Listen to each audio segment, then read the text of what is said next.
time to come back. Oh my god.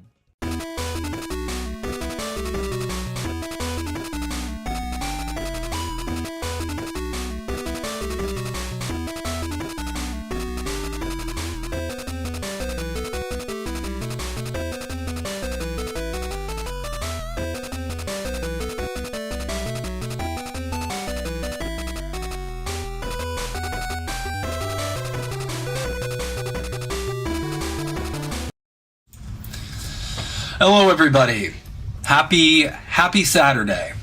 I hope everybody's having a beautiful day. As you might see, or might not be that visible actually, because I am literally pretty much translucent, but I did get some sun today. Went out and got some fishing done. Did some work around the house, but got a ton more to do tomorrow. Yeah, I'm having one of those weekends where it's like, it doesn't really feel like a weekend because you have so much shit you got to do. But I digress. I hope everybody's week was good. I hope everybody's weekend's doing. Everybody's weekend is going great as well. So what we have lined up for tonight is what I'm going to start things off with first and foremost is I'm going to give a little bit of an analysis. I'm sure y'all have seen it on social media. And I know pretty much every content creator I know, every colleague and comrade of mine has been covering it pretty extensively. But I'm going to give my own analysis of the absolutely disastrous fucking Joe Biden interview with Nick Stephanopoulos. Or no, George Stamba Kamehameha. Yeah.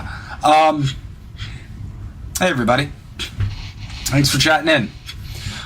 So yeah, I'm gonna give my own take from a psych perspective. Not only on just the symptoms I see throughout just the interview itself. But also some psychology behind the answers that are being given.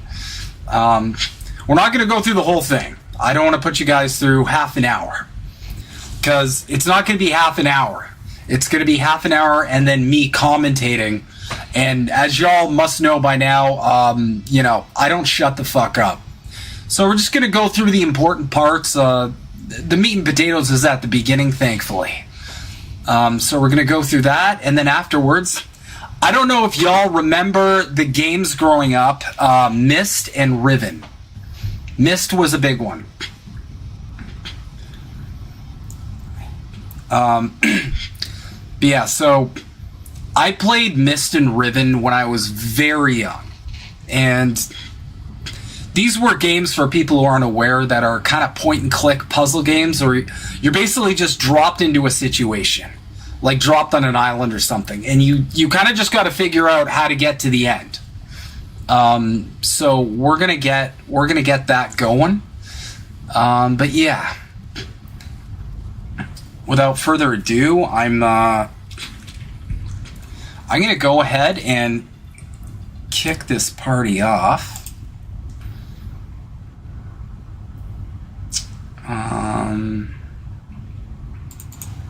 There we go. All right, so we're just going to kick this off right from the beginning here, and I'm going to pause it occasionally and kind of give my personal analysis on the answers here and kind of the psychology behind the answers and what they really mean. Because for those who didn't tune in, some of y'all just didn't want to see this. Maybe some of y'all are too traumatized by the debate. You don't ever want to hear the word Biden again. Maybe you gave up on the whole political apparatus. Maybe you're living in the woods and you just want to watch me play some games. And don't worry, we will get to that. But yeah, without further ado, let's kick this piece of shit off. Is this a bad episode or the sign of a more serious condition? Okay. Let's start with the debate. You and your team have said you had a bad night, but your friend Nancy Pelosi actually framed the question I think is on the minds of millions of Americans. Was this a bad episode or the sign of a more serious condition? It's a bad episode. No indication of any serious condition. I was exhausted. I didn't listen to my instincts in terms of preparing, and I had a bad night. You know, you say you were exhausted, and I know you've said that before as well, but you came, and you did have a tough month, but you came home from Europe about 11 or 12 days before the debate, spent 6 days in Camp David. Why wasn't that enough? Hold on, I gotta look at his face. I'm sorry, I gotta have a bit of a laugh here. Look at his face. This motherfucker has the worst, like, old man Bill Burr, like, he's staring at the Reaper, okay? He's staring at the pearly gates. Actually, given his fucking history, he's staring at fire and brimstone, probably. 6 days in Camp David. Why wasn't that enough rest time, enough recovery time? Because I was sick. I was feeling terrible. Matter of fact, the docs with me, I asked if they did a COVID test because they're trying to figure out what's wrong. They did a test to see whether or not I had some infection, you know, or a virus. I didn't. They just had a really bad cold. And Okay. So, I'm just going to lay a bit of the groundwork here. Having studied a lot of Joe Biden's mannerisms, his cadence, and his general behavior over a long period of time, it should be painfully evident to anyone whatsoever. It should be painfully evident to anyone whatsoever that Joe Biden is a narcissist. He has exhibited countless narcissistic traits, from a profound lack of empathy to an excessive need for admiration. So what he's doing here, and I'll give him the benefit of the doubt, okay? Because this could be from his team. They're giving him like answers. They're coaching him, and as we all know, his brain's just basically macaroni and cheese as of this point. If some noodles came out the ear right now, I wouldn't really be surprised. But the reason why he needs to frame it as and this is something narcissists do as well. When they're lying, they will kind of gish gallop. They will gish gallop excuses. Because if you notice, the first answer was I was exhausted. Now, we've all been exhausted. When I'm exhausted, I'm dumb as fuck when I'm exhausted. But he doesn't stop at exhausted. And you'll see this with a lot of liars. They won't just give you one excuse. They'll give you a bunch of excuses.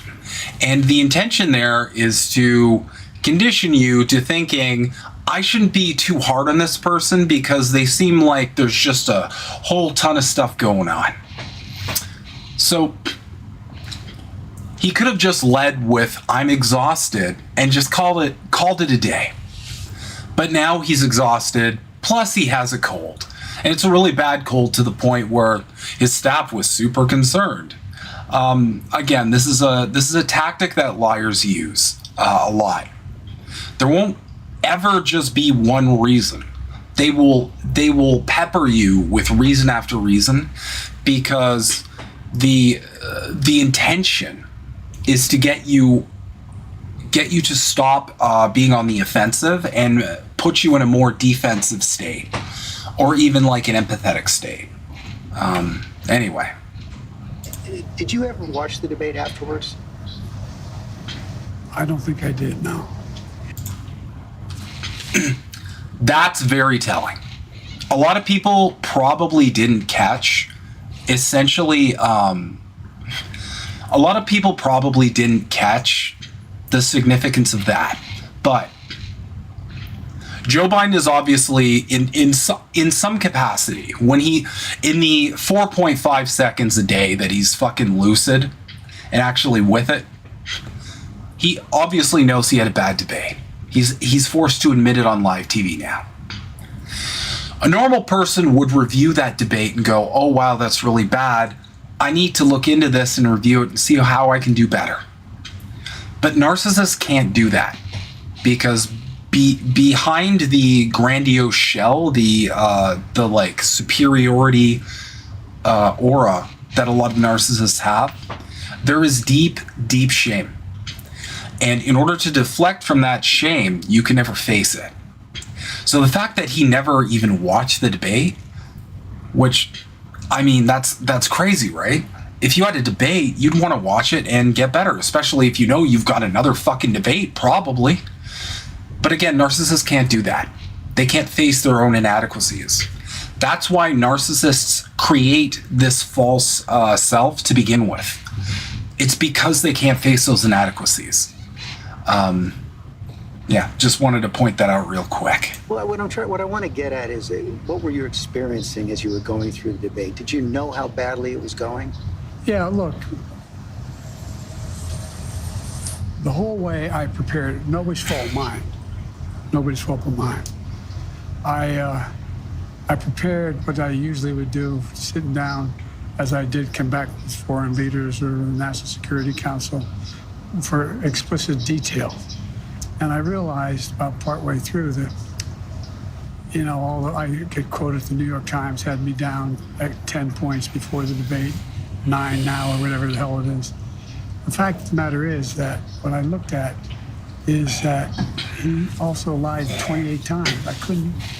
I mean, the way the debate ran, not my fault, nobody else's fault, no one else's fault. But it seemed like you were having trouble from the first question in, even before he spoke. Notice, this is kind of something to take note of as well. Now, he says multiple times, it's nobody's fault but mine. But every time he does that, he presents excuses and ways to shift the accountability from his inadequacies to another party. So he says, no one's fault but mine, but Trump was like lying a ton. You know, he was lying like 26 times, and I'll be the first one to agree with him. Trump lied his fucking ass off the whole night. But guess what, Joe? That's Trump.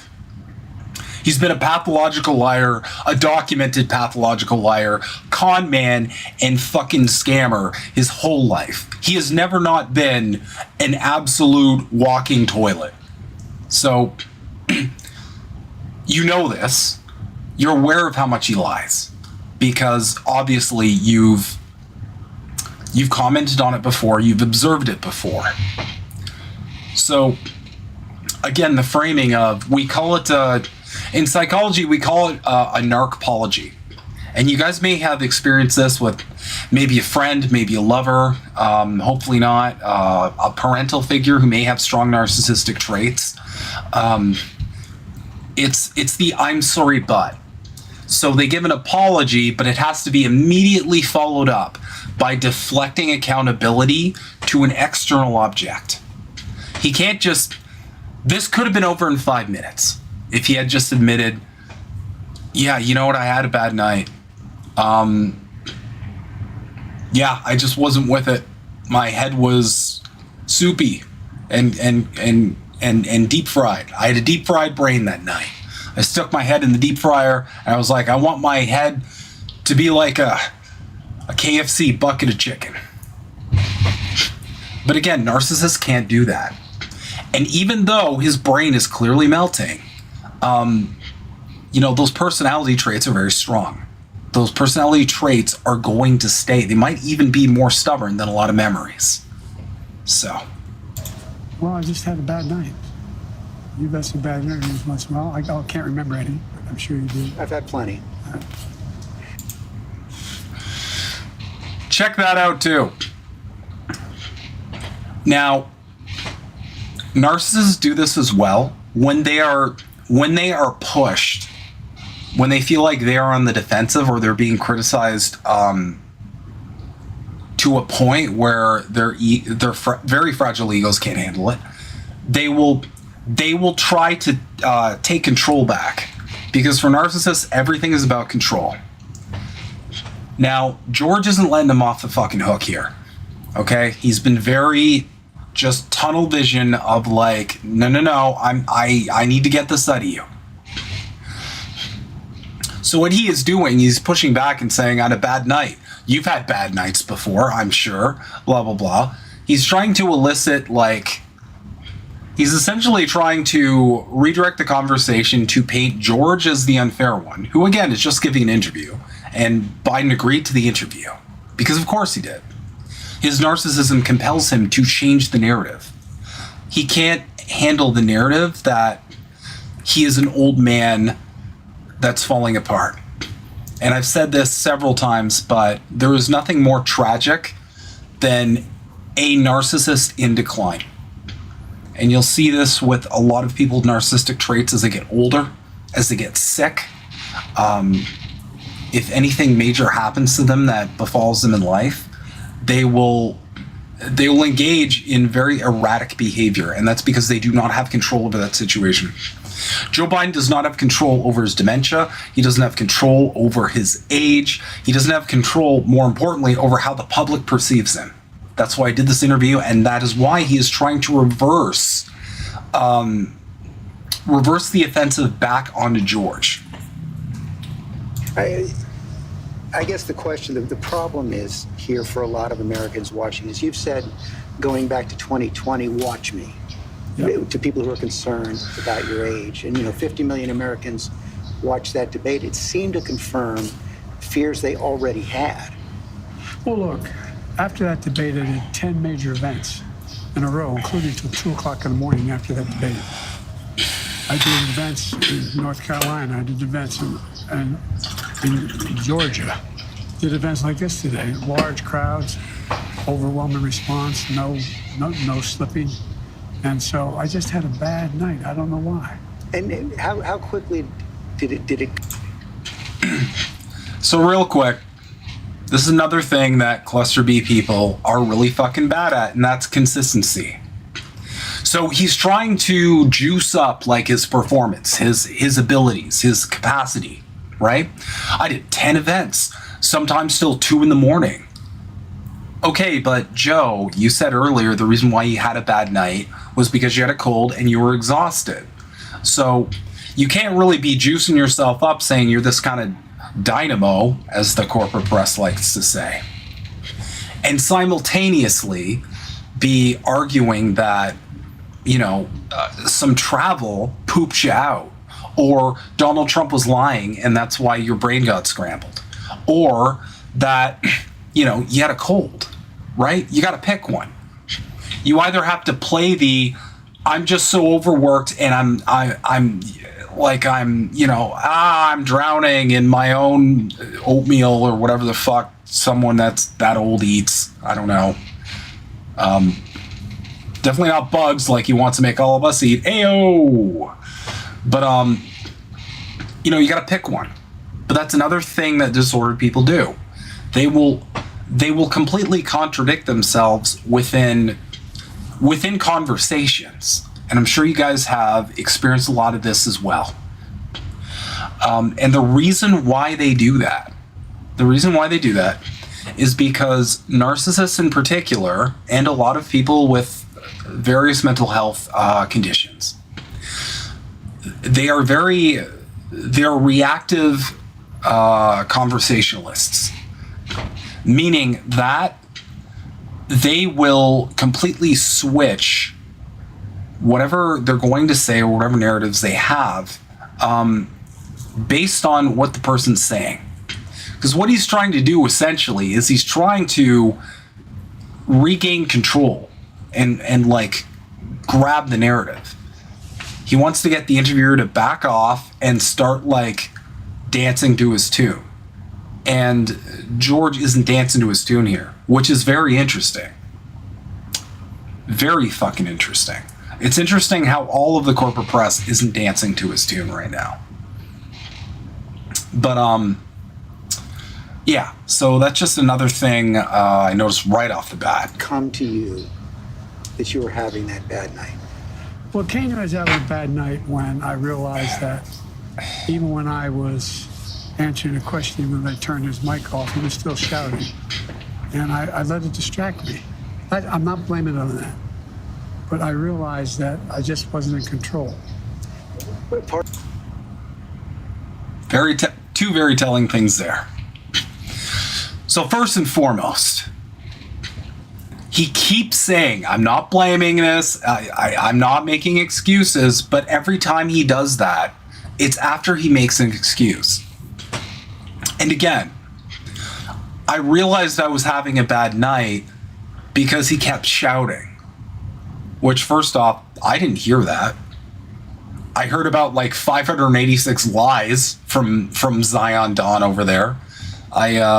I heard him literally say Israel needs to finish the job, which means exactly what you fucking think it is. Think it does, rather. Sorry, had a Biden moment.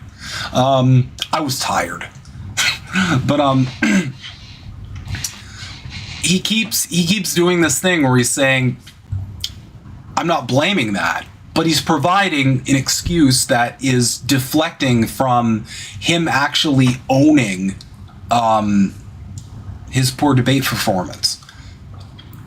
And I haven't watched this in full. I checked out Hardlands Media. I checked out a bunch of other content creators. Their takes on it were fantastic as always, but I haven't like had a chance to like dive into the beginning of this because I feel like the beginning wasn't super covered. So I'm kind of just going at this real time. But yeah, that's fascinating. Another thing too, he said, I didn't feel like I was in control. He's telling on himself there because, again, narcissists always need control. Unless he means like I was literally not in control. Like I was not in control of my body. Like I filled my diaper to the brim and I felt a little like a leak down the leg a little bit. I'm not sure. Part of the other concern is that this seems to fit into a pattern of decline that has been reported on recently. New York Times had a headline on July 2nd, Biden's lapses are said to be increasingly common and worrisome. Here's what they wrote. People who have spent time with President Biden over the last few months or so said the lapses appear to have grown more frequent, more pronounced, and after Thursday's debate, more worrisome. By many accounts, as evidenced by video footage, observation, and interviews, Mr. Biden is not the same today as he was even when he took office 3.5 years ago. Similar reporting in the Washington Post and the Wall Street Journal. Are you the same man today that you were when you took office 3.5 years ago? In terms of successes, yes. I also was the guy who put together a peace plan for the Middle East that may be coming to fruition. I was also the guy that expanded NATO. I was also the guy that grew the economy. I was also the guy that expanded NATO. I'm sorry. His face is killing me. The level of like propagandize you have to be like, oh, he expanded NATO. Well, that's fucking based. Slay, Queen. I have no words. All the individual things that were done were ideas I had or I fulfilled. I moved on. And so, for example, well, that was true then. What's Biden done lately? Today, just announced 200,000 new jobs. We're moving in a direction that no one's ever taken on. I know you know this from the days in the government. I took on Big Pharma. I beat them. No one said I could beat them. I took on all the things we... No, Joe, you beat Medicare, remember?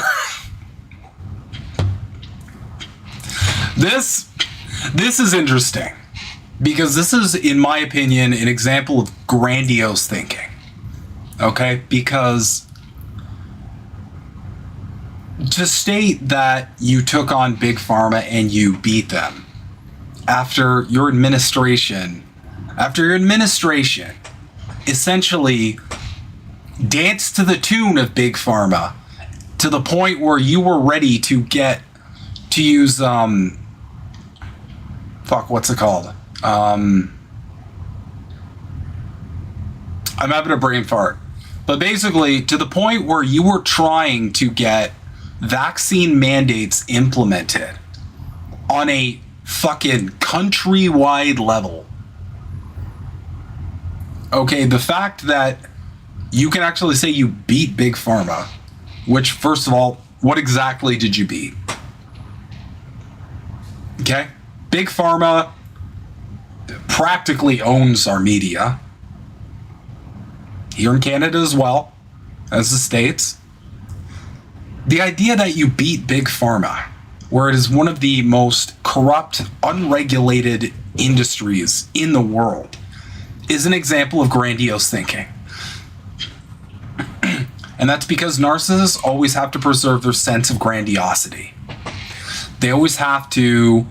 And by the way, I could do any interview with Trump and give these exact same arguments. Because I might actually do that as a comparison one day. Because Trump has the exact same traits Biden does.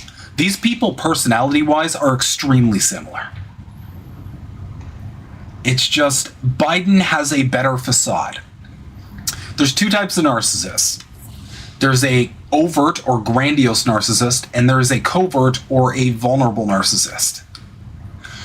Biden used to be a grandiose narcissist, but what happened was he had too many repeated wounds to his ego, and so he switched it up to becoming a vulnerable or covert narcissist, where a lot of the time you play like you're a good person. You play like you're a downtrodden and, you know, underdog sort of person. Trump is a grandiose narcissist. He'll just say, I'm the greatest thing ever 1,000,000 times a day. And he'll criticize anyone who doesn't just immediately go, yes, you're the greatest person ever. But yeah, ludicrous shit like I beat Big Pharma. It's just like, normal people don't say shit like that. Because you know you haven't. But you have to maintain that aura of superiority at all times. Said we got done. We were told we couldn't get done. And part of it is what I said when I ran was I wanted to do three things. Restore some decency to the office, restore some support for the middle class instead of trickle-down economics, go from the middle out and the bottom up, the way the wealthy still do fine, everyone does better, and unite the country. But what has all that... Again, grandiose thinking. The three things he listed off there, none of them came true. There was no decency to the office because there was never any decency to begin with. Look at the history of look at the history of presidents. Look at all the scandals. Look at all the corruption. I mean, fuck, I remember, you all remember the Clinton days? So the idea that he's restoring anything is ludicrous. If anything, what he means by restoring decency is, I don't think Trump did a good enough job hiding his sociopathy. So I restored the false image of decency that the liberal class is so in love with. Work over the last 3.5 years cost you physically, mentally, emotionally? Well, I just think it cost me a really bad night, bad run. But, you know, George, I'm optimistic about this country. I don't think we're a country of losers, he points out. I don't think America's in tough shape. I think America's on the cusp of breaking through in so many incredible opportunities. This next term, I'm going to make sure we have straighten out the tax system. I'm going to make sure we're in a situation where we have health care for all people, where we're in a position where we have child care and elder care, free up, and all these things. One thing I'm proudest of is, remember when my economic plan was put forward, a lot of the mainstream economists said it's not going to work. Well, guess what? You now have 16 Nobel laureates, 16 of them in economics, saying that Biden's next term would be, based on what he wants to do, enormous success. Trump's plan would cause a recession, would significantly increase inflation. I've made great progress, and that's what I plan on doing, and we can do this. I understand that, and I'm not disputing that. What I'm asking you is about your personal situation. Do you So, again, narcissists are famous for this. Remember what the actual question was. He didn't give an actual answer. He started listing off all of his qualifications, all of his pedigrees, most of which were lies. Lies are half-truths. Let's not spin yarns here. But it got to the point where George had to redirect the question back because it wasn't answered. and say what you want about George Stephanopoulos. Thank God I got his name right. But this is good journalism, what he's doing right here. Okay? Because that's what you want to do in an interview. Okay? You need to constantly be going, did this person answer this question? And if they didn't, you have to press them to answer it again. I mean, we saw it in the debate, several questions, if memory serves, where Trump was asked a question and he went off into this fucking Adderall-laced tirade about, well, let's be real, 80% of it was just, let's blame every problem on the border. Trump essentially just did the South Park episode, you know? They took our jobs. But they had to redirect the question back because it's like, you didn't answer the question. Here you go, answer the question. That's what he's doing right here. Dispute that there have been more lapses, especially in the last several months. Can I run 110 flat? No. But I'm still in good shape. Are you more frail? No. I know you Don't spoke. keep my schedule. I know you spoke with your doctor after the debate. What did he say? He said, he just looked at me and said, you're exhausted. I said, look, I have medical doctors travel me everywhere, every president does, as you know. Medical doctors, some of the best in the world, travel me everywhere I go. I have an ongoing assessment of what I'm doing. And they don't hesitate to tell me if they think there's something wrong. I know you said you have an ongoing assessment. Have you had a full neurological and cognitive evaluation? I get a full neurological test every day with me. So this is heavy doubling down. You can't get a full neurological test every day. That's not even realistic. Because a full neurological test involves a battery of different tests that sometimes involve a CT scan, an MRI, sometimes double contrast or contrast, which involves putting dye into your veins. These don't take like 5 minutes. Okay? Having a full workup of neurological tests isn't something you can just wake up and fit into your day, especially if, as he's saying before, his schedule's so jam-packed. That's just not realistic. I've had them myself, and I know what the tests are. So this is an example of him really doubling down. And again, the comment about, like, my doctor said you're exhausted. I mean, we don't know what his doctor really said. But I find it a little coincidental that his doctor somehow completely agrees with his narrative entirely. And I've had a full physical. I had, I've been at Walter Reed for my physicals. I mean, yes. I know your doctor said he consulted with a neurologist. I guess I'm asking a slightly different question. Have you had the specific cognitive tests, and have you had a neurologist, a specialist, do an examination? No one said I had to. No one said, they said I'm good. Would you be willing to undergo an independent medical evaluation that included neurological and cognitive tests and release the results to the American people? Look, I have a cognitive test every single day. Every day I have that test. Everything I do. You know, not only am I campaigning, but I'm running the world. And that's not how it sounds like hyperbole. But we are the essential nation in the world. Madeleine Albright was right. And every single day, for example, today, before I come out here, I'm on the China would like a word. phone with Prime Minister, anyway, I shouldn't get into detail, but with Netanyahu. I'm on the phone with the new Prime Minister of England.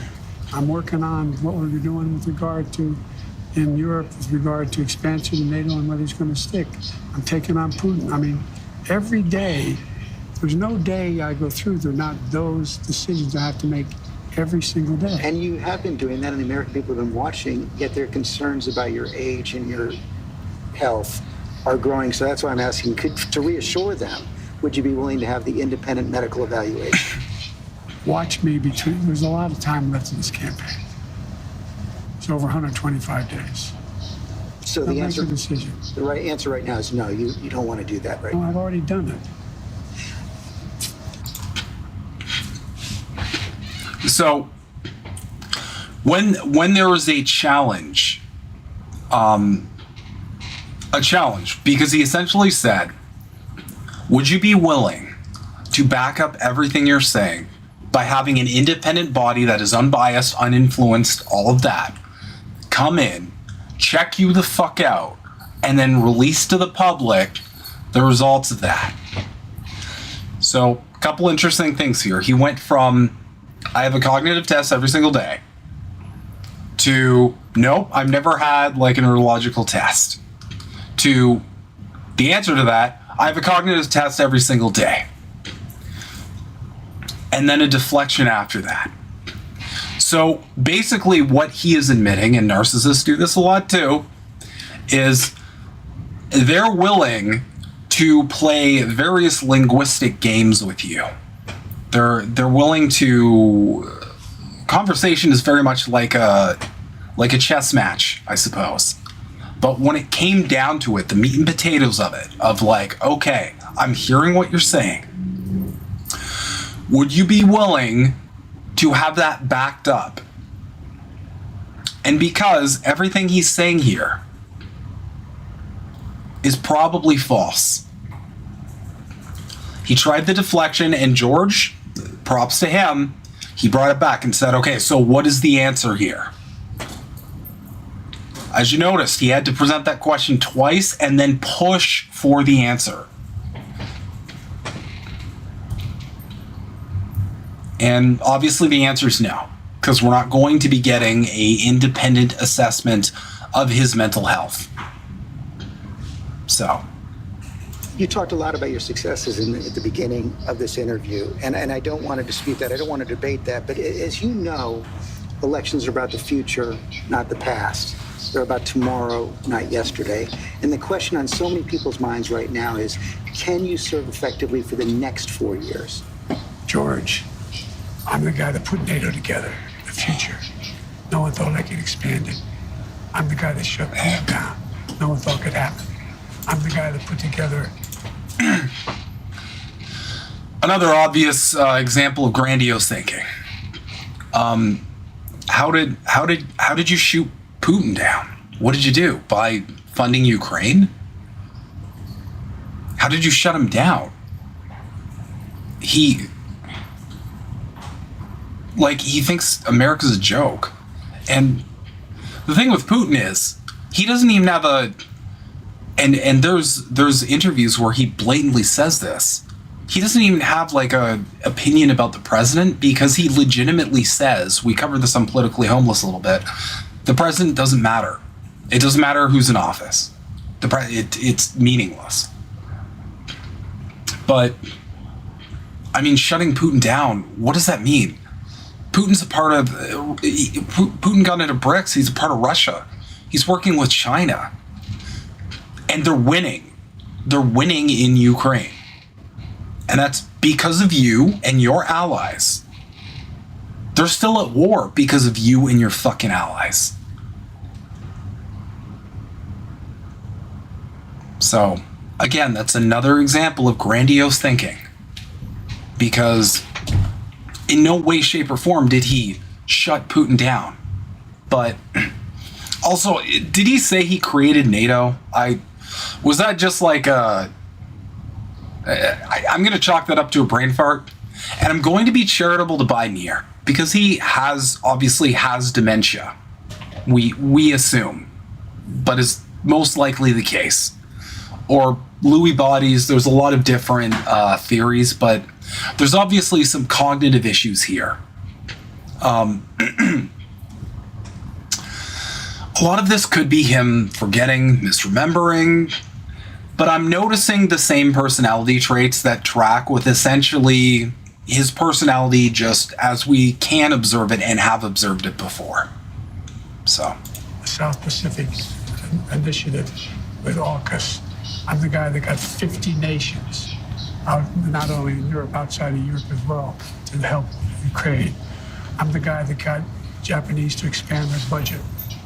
So I mean, and for example, when I decided we used to have 40% of the computer chip, and we invented the chip, that little chip, the computer chip. It's in everything, from cell phone to weapons. And so we used to have 40%, we're down to virtually nothing. So I get in the plane against the advice of everybody, and I fly to South Korea. I convinced them to invest in the United States billions of dollars. Now we have tens of billions of dollars being invested in the United States, making us back in a position where we're going to own that industry again. We have, I mean, I just, anyway, I don't want to take too much credit. I have a great staff. But I guess my point is, all that takes a toll. Remember what he said, all that takes a toll, but again, he's very quick to say, I don't want to give myself too much credit, not making an excuse, but here he just gave himself an unbelievably grandiose amount of credit. And then he goes, I don't want to give myself too much credit. So again, it's these contradictions within the dialogue tree of narcissistic people that you really have to look for. Do you have the mental and physical capacity to do it for another 4 years? I believe so. I wouldn't be running if I didn't think I did. Look, I'm running again because I think I understand best what has to be done to take this nation to a completely new level. We're on our way. We're on our way. And look, the decision recently made by the Supreme Court on immunity, you know, the next president of the United States, it's not just about whether he or she knows what they're doing. It's not about a conglomerate of people making decisions. It's about the character of the president. The character of the president is going to determine whether or not this Constitution is employed the right way. And okay. That's about... we should note that ABC News... That's about as much as I can stomach. I'm just gonna catch up on chat. Sorry, y'all. I was super into that. Super invested, but yeah, I hope you guys enjoyed that.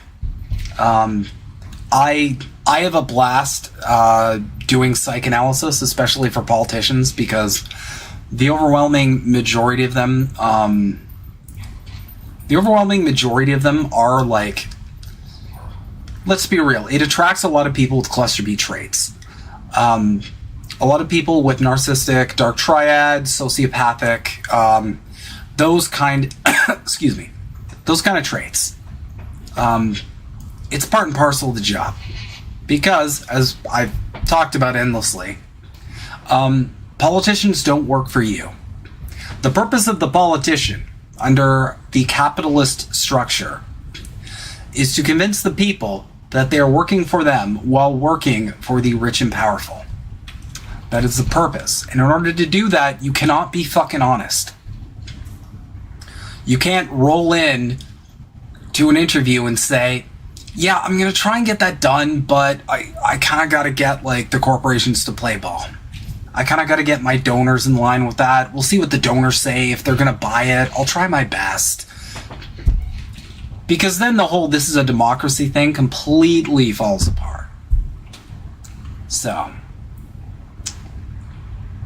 yeah. That was that. I hope you guys really enjoyed it. I'm probably going to do more of these. Just kind of psychoanalyze, you know, personalities, I suppose, in general, just based on their different mannerisms and how they navigate conversations. But I guess the takeaways here is obviously your empathy is going to be triggered watching Biden in the state that he is in. You know, he's obviously doing very poorly. We see him literally like struggling to finish sentences, to find words. But let me be the first one to say, your empathy is better spent on, I don't know, the Palestinians who are being slaughtered because of the direct actions of his government. Your empathy is better spent on the working class people that his policies have devastated. Joe Biden has been an objectively horrible human being for his whole miserable fucking life. He has done more damage to the United States and the world in his lifetime than almost any other politician I can think of. So don't feel bad for him, okay? I'm feeling a bit of, as the Germans say, Schadenfreude, which is the glee at the misfortune of someone else when I see this kind of shit. Because I know his narcissism cannot handle what's happening. He doesn't have control of the situation. His party has lost faith in him. He's completely losing the world. And I hate to say it, but that's fucking karma, Joey. That is absolute goddamn karma. So, without further ado, I want to ask the chat an important question. Do any of you motherfuckers remember Myst? M-Y-S-T. This game.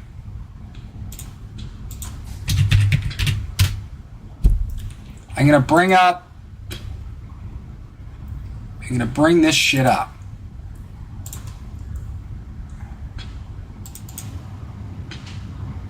Oh, wrong. I'm a dumbass.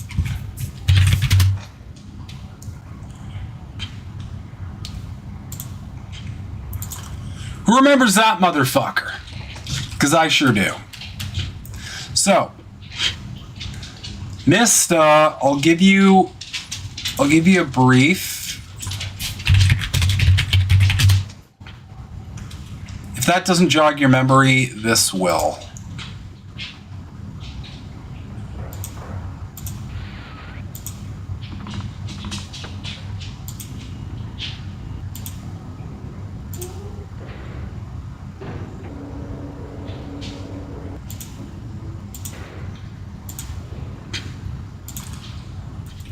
Yeah, so in recent news, what has happened was, yeah, Bad Cookies, Myst, classic game, yeah. I was very young when this came out, and I didn't do good as a kid. I'm going to be honest. I did pretty fucking terribly. Because A, I was a kid, and B, I was like riddled with ADHD. I still am. But I feel like as a child, it's a little harder to handle because you haven't like kind of figured your brain out to the point where you can manage it somewhat effectively. But yeah, so Myst has a sequel called Riven, and it was even harder than Myst, to the point where I feel like I was stuck in certain areas in Riven for days. Like, I would fire it up on my mom's computer, and I would sit there just tearing my hair out for fucking hours. And then I go to bed sad, and I get up and do it again. And, truth be told, it's one of the few games that I never beat. Mostly because other games came out. Trying to remember what game... 1993? Okay, so 1993. I'm trying to get an idea of the time frame of what I got distracted by. But I remember I kept going, I'm going to go and beat this, and then other games came out, and I think when was the N64 released? I'm thinking that's the one that did it. Oh no, that was 96. Okay, so other games came out. I got distracted. I never came back to it. But I was also very young. So, without further ado, we are going to get right into it.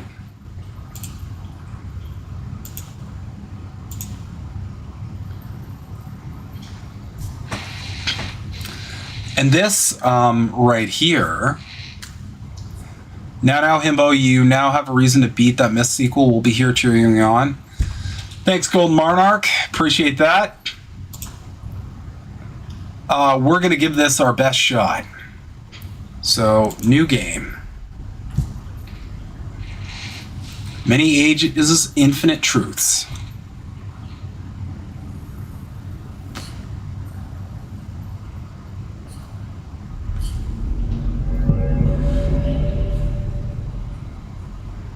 Thank God you returned. I need your help.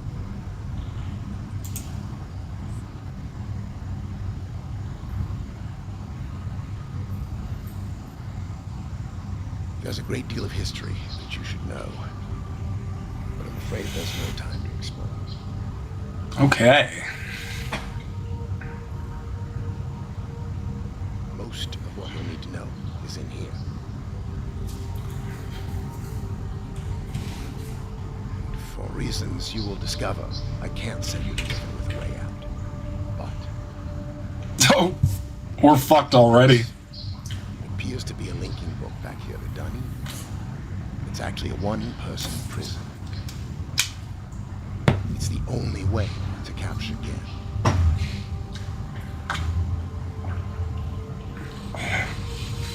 Here.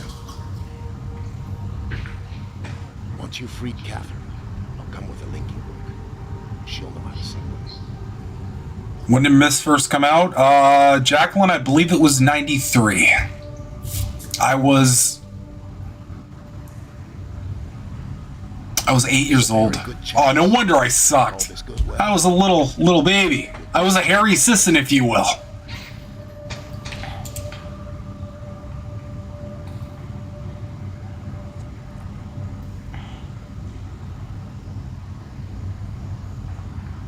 Is this remastered? Yeah, Cookies. This is a full remake. Okay, goodbye.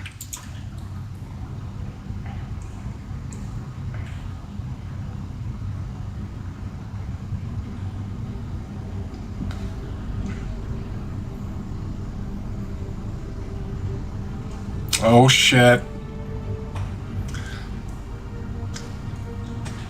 Who is ready to get confused?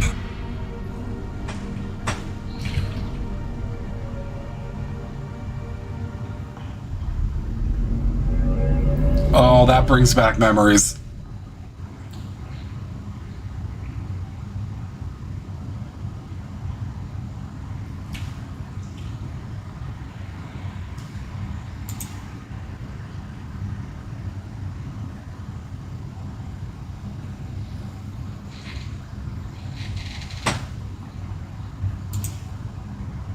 Man, that's a loading screen. That reminds me of EverQuest back in the dial-up days. When you died and you're just staring at your body for like 5 minutes until it finally loads up. Okay. Wait, what? Did I already fuck something up?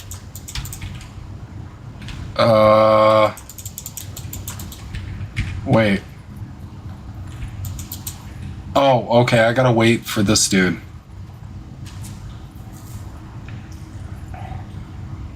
This is making me feel like Biden at a debate.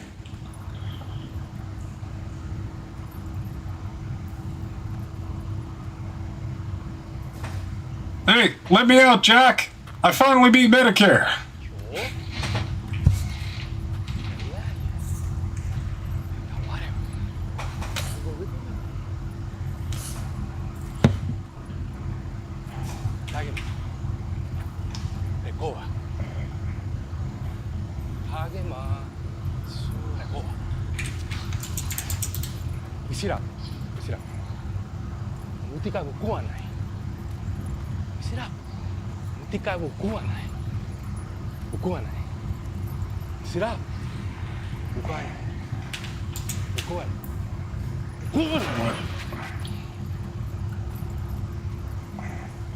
Okay. I don't understand anything. You don't look like Charlie Sheen. Oh, he's dead. Okay. Oh, wait, I get it. Guys, I figured it out. So, you write someone's name in the book and they die. Pretty sure. That'll be a really good show, huh? What the fuck? Oh no. Oh god, it's a mask. The person has a mask. They're brightly colored. Oh shit, it's a liberal.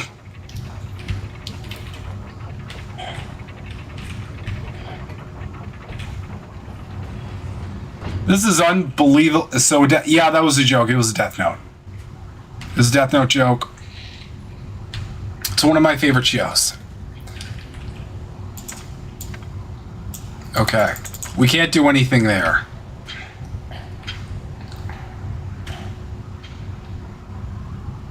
Okay, so we got a bag of stuff.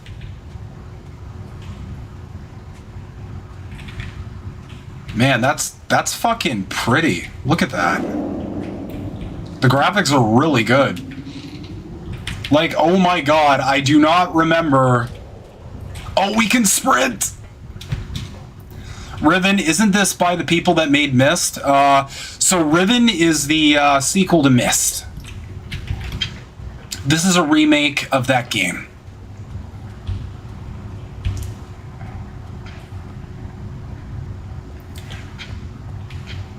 Okay, we're going up the stairs. Press the escape button on your keyboard to open the menu. Okay. All right.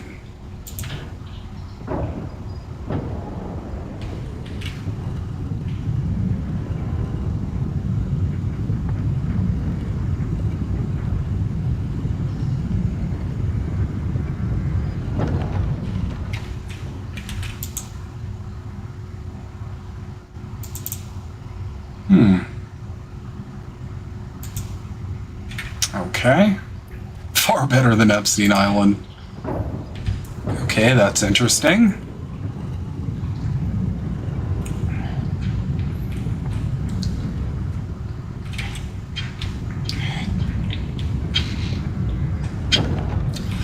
Okay, so Anunnaki. Oh man, don't force me to go down an Anunnaki rabbit hole. Okay, so that's a puzzle. So I think what we're going to do is just explore first off. Because the thing is, when you encounter a puzzle, this is something I remember from these games. If you're not fully, like,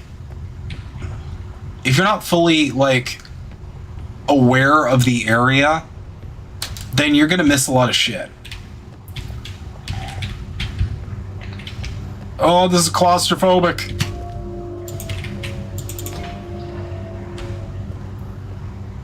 Whoa. Check this shit out.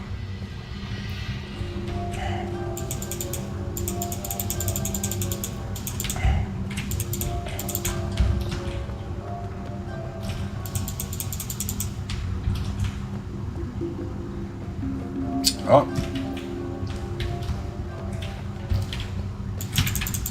Okay, so that's clearly a door we might need to open. Maybe. What a cool room.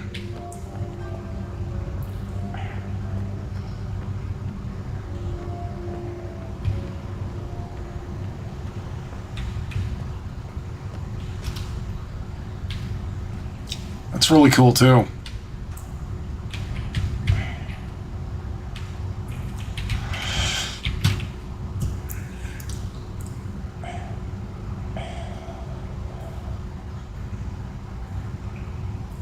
Hey, Heidi.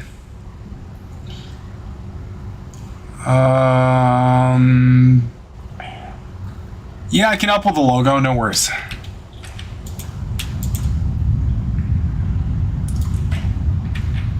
Whoa, what did I do? What the fuck? Okay.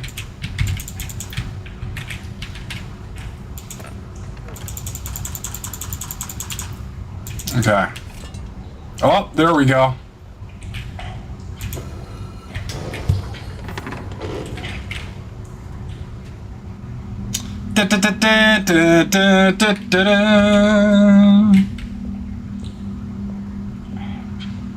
Now we're in the scarab room. Okay. Press X to take a picture. Interesting. Okay. Can't really open this.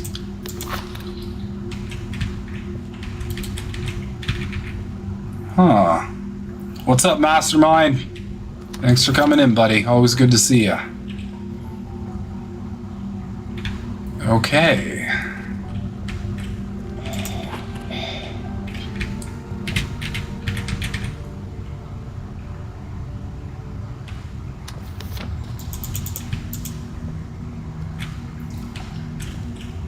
Oh, they close automatically.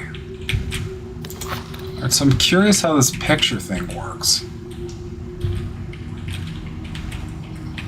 Okay, so you just take a screenshot.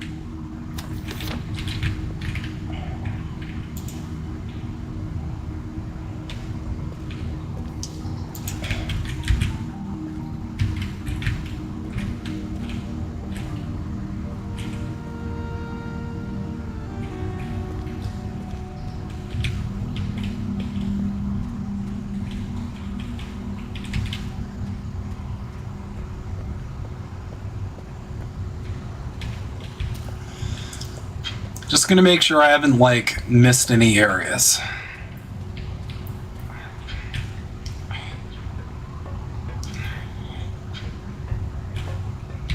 Oh, I don't think we can get down there at all. Oh, shit. Okay, it's got a place to insert.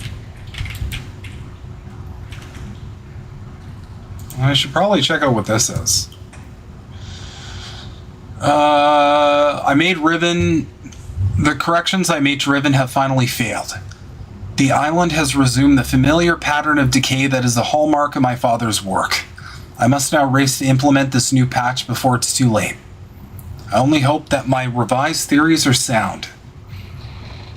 Revisions to Riven completed. There's still a number of minor adjustments that need to be made, but the basic corrections are in and should be working. Something's not right. I've been monitoring the instruments for several hours now, but have thus far observed no change. It's possible I've made an error, though I've checked my entry against my prenotation and can find no discrepancy. I haven't slept in nearly 3 days, so it may be that I'm just not seeing it. Oh, he's giving the Biden excuse!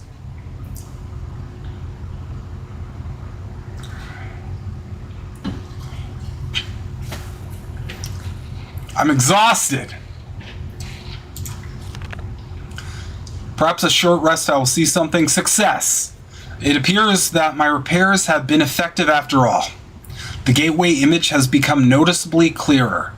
And although it's impossible to know this with absolute certainty, the island itself seems to have quieted itself. Just a few more weeks of work and I should be free, at last, to go there myself and attempt to bring Catherine back. The past 8 months have left me little time to devise a strategy for getting her out of there. There's been no sign from her in all that time. I only hope that, no, I must assume she's all right, lest my fears undermine my efforts. Oh, damn. All right, 1 minute, y'all. I will be right back. Don't go anywhere. We're about to get confused together.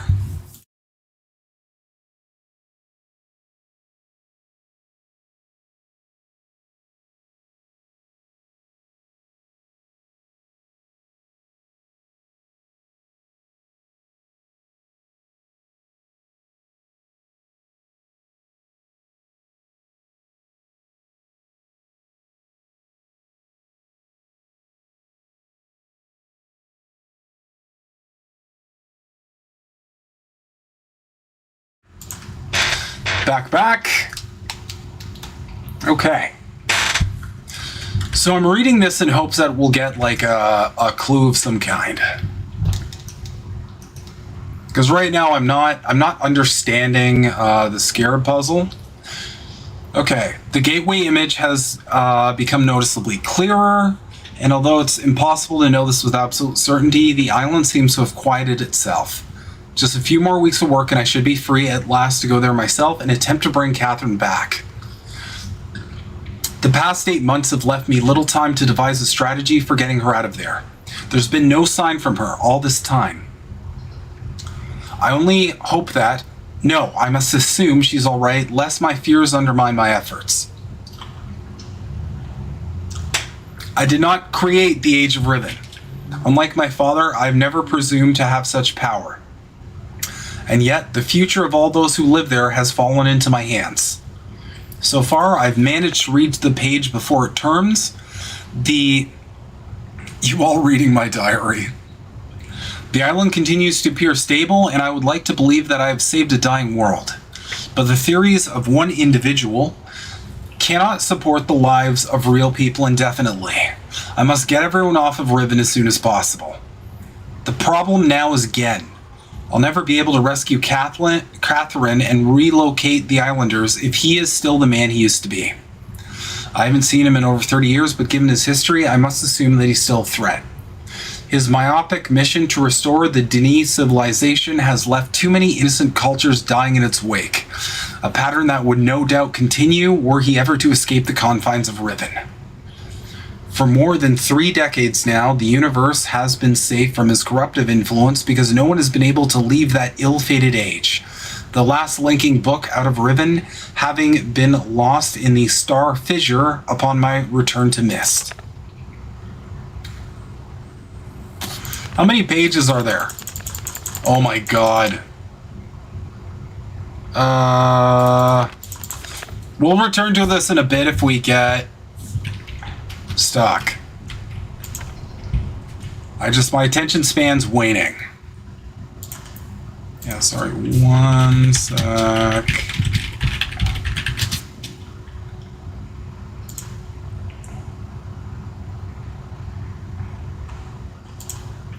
I'm just checking something here.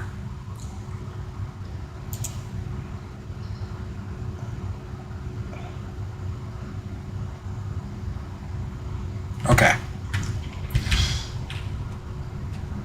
It's like I had anticipated.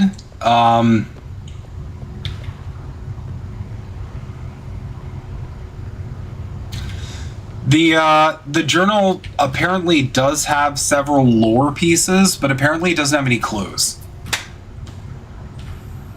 Just wanted to save you all a bit of reading.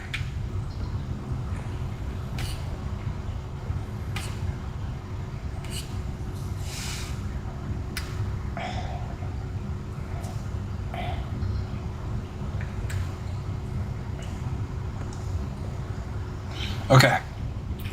So there's a couple different pieces to this puzzle, at least that I can observe. So this rotates, I assume, the room.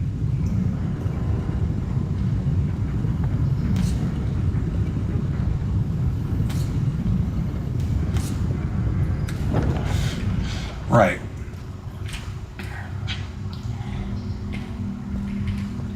And then that takes you to the next area. So, as we know, there's another way to access this room, not just from here. So,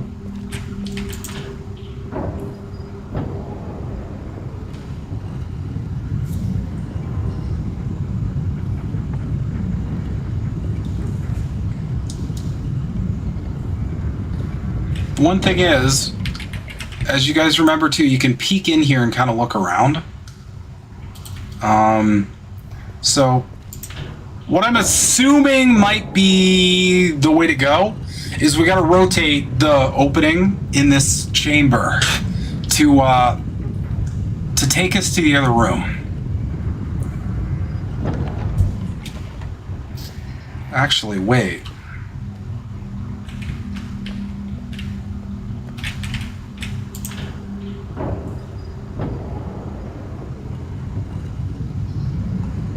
Okay, so there's 2 openings.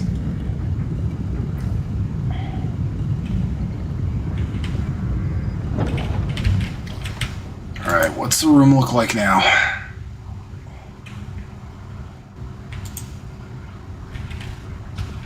Alright. And if memory serves, a way to access this room also. Oh, okay. Okay. So,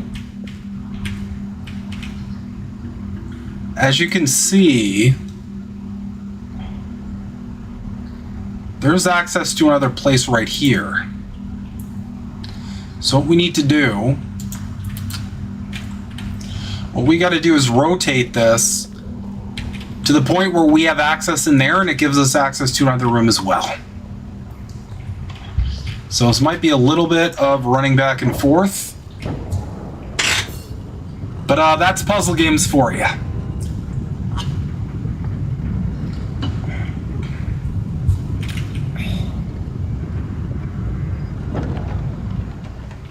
Okay. Let's see, do we have any kind of access now? We do. But just access. Not sure how to open that either.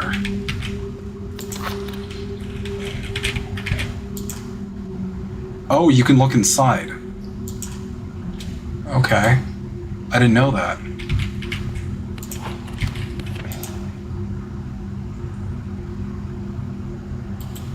Okay, some kind of God King, Dagoth-Ur sort of guy.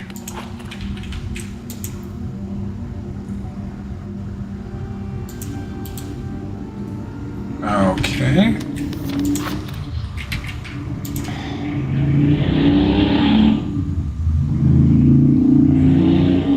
Interesting.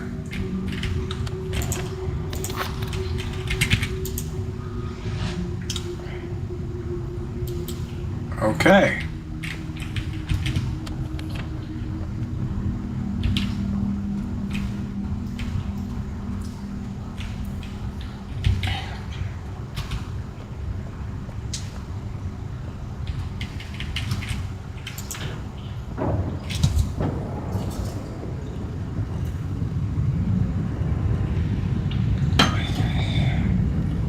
There's probably going to be an opening. Yeah. Okay.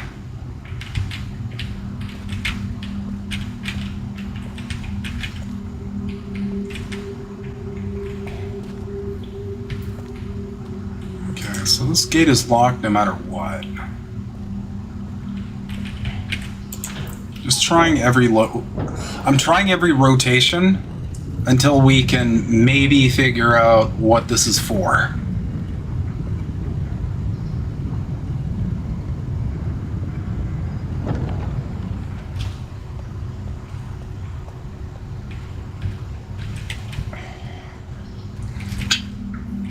The thing about puzzle games too, oh, there we go. We did it! We got to a thing.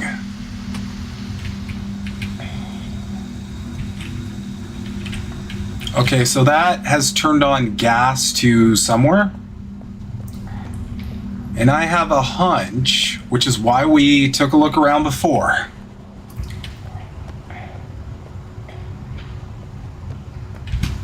Also, is there somewhere to go here? Okay. So, try this first. That doesn't work. This! Oh, that doesn't work either. Damn. Oh, shit. Oh no. Okay.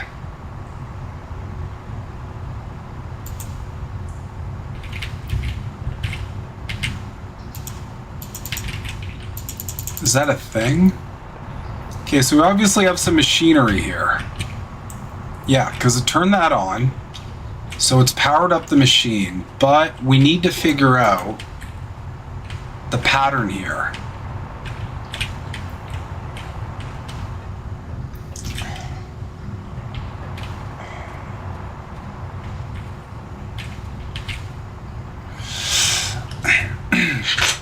In the first game, I'm jogging my memory something about a key. Okay, so could be a thing, but what I'm seeing here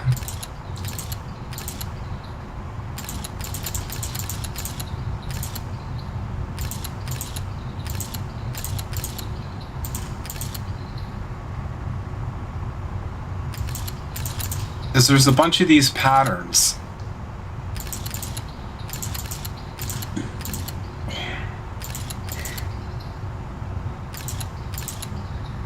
I'm just fucking with it for now.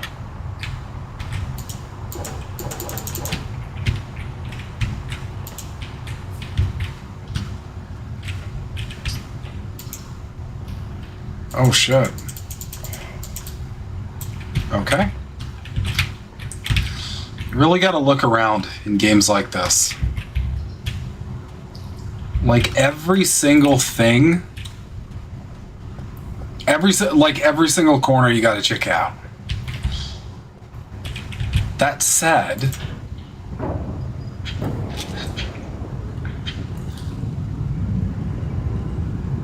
I'm wondering if we also need to keep trying this rotation until this door right here opens up another pathway.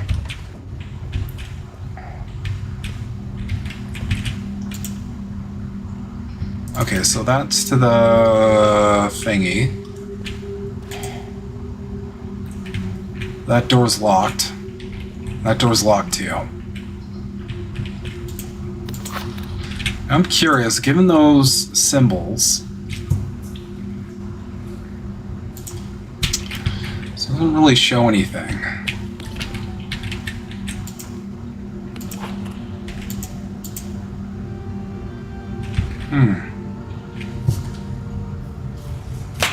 Oh. Oh, damn. Oh, one second. Okay.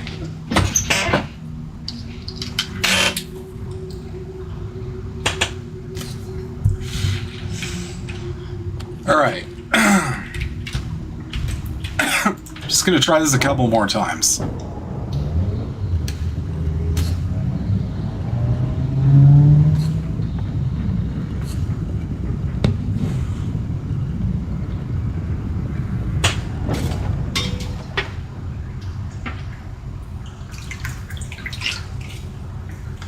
Okay, so you can look in here. Okay, nothing there. Hawk Tua. What's up, Hawk Tua?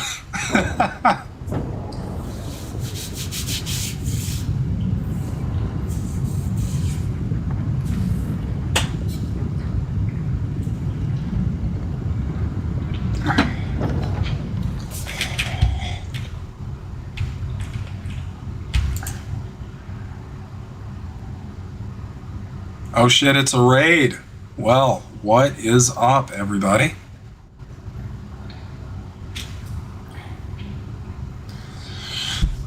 To everybody tuning in, we are playing the remake of Riven, which was a game that made me rage quit as an 8-year-old boy. It may have traumatized me forever. It may actually be the reason why I'm the way I am right now.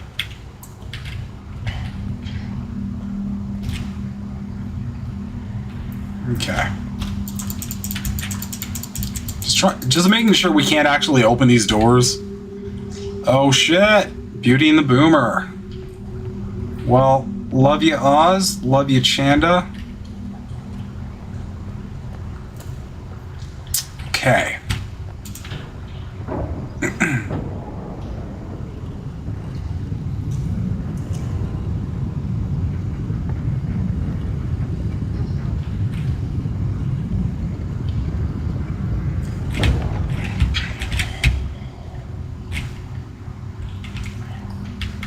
Alright, now it's facing there again. Can I duck? No, I can't duck. Alright. I'm going to give everything a once-over because those symbols, those are a lot of different symbols, and I feel like we have to figure out where that can be obtained.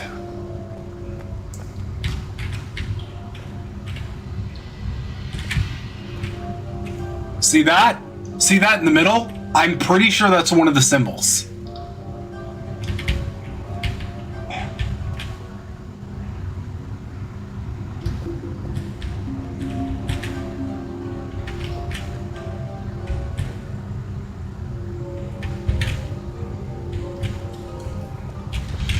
Okay, so I'm going to take a screenshot of that.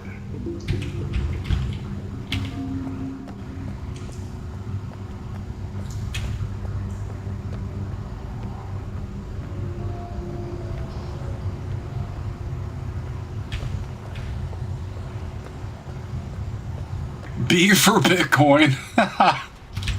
That's fucking good. All right, now let's see if one of those symbols are one of the options here.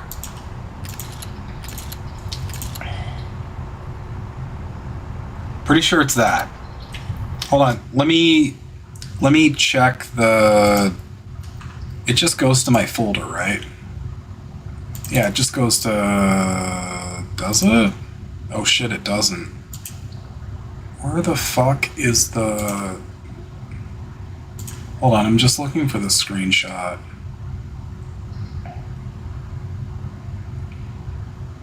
Where is it?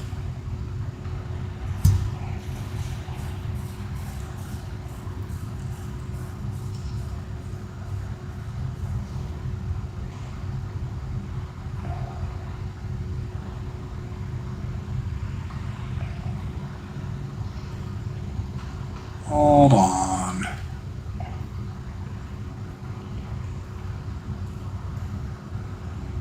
Where?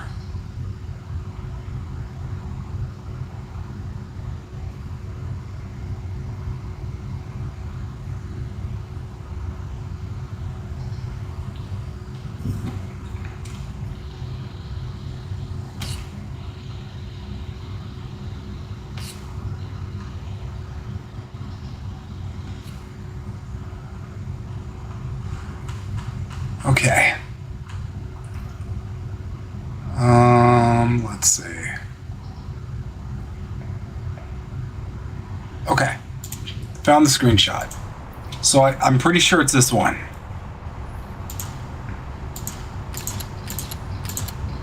Oh, there we go.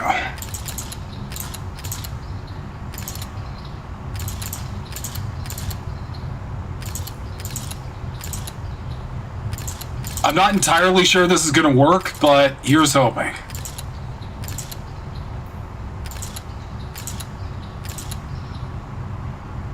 This is the worst cryptic address puzzle. I agree. Oh.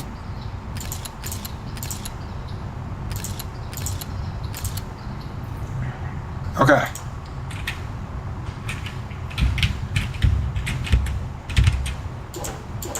Nope, that didn't work. Okay. Hold on.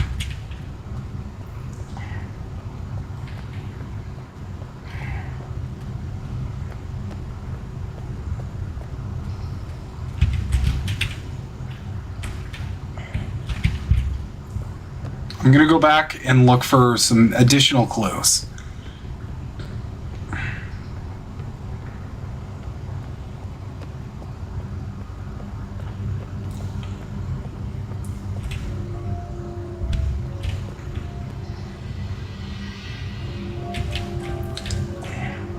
Okay.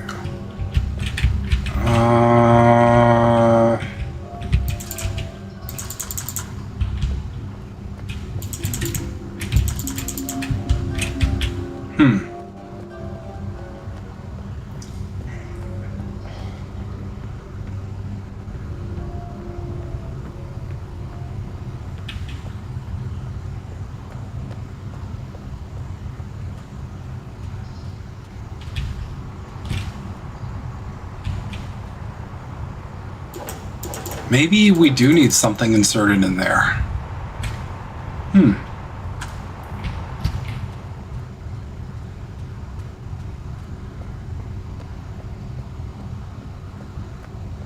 You should play Dead Island next? Yeah, I've heard that's really good.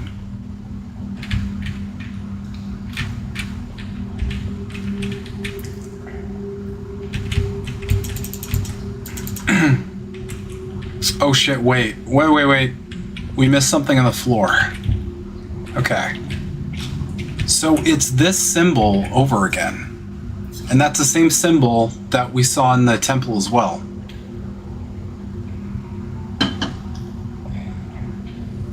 Interesting. Okay.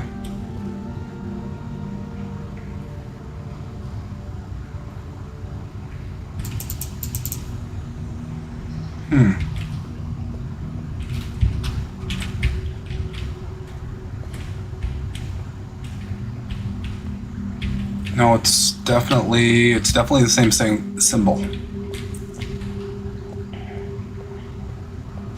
Okay.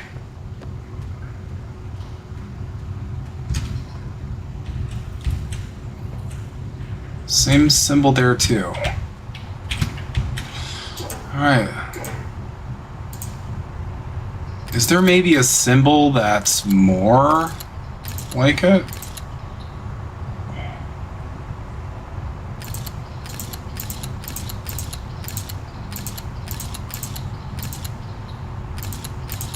Let's try this for fun.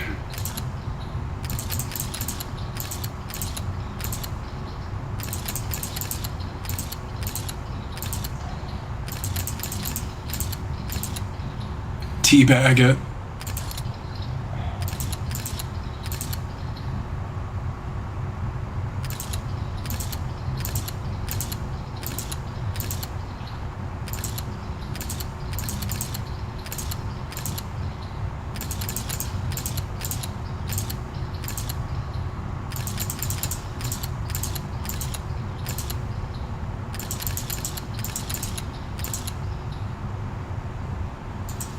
I'm really not sure if that's going to work. Nope.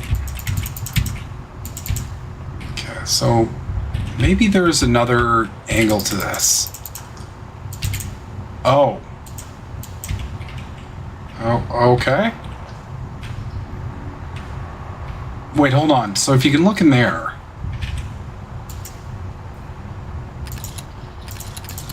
Let's just fuck with this a bit. Is there anything that tells us? Huh.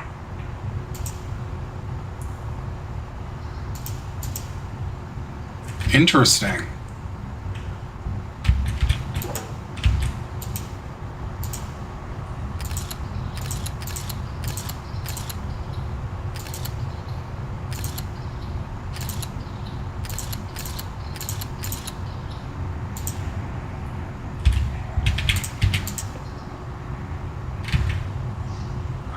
Huh.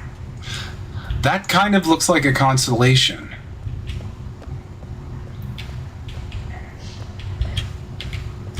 Which is what we can also observe up here.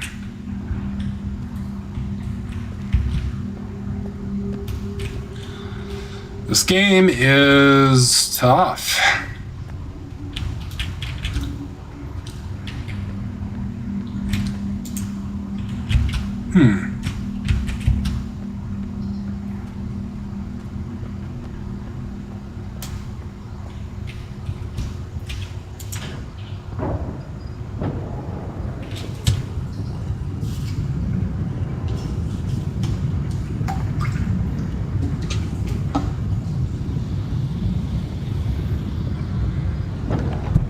Alright, rotate it one more time.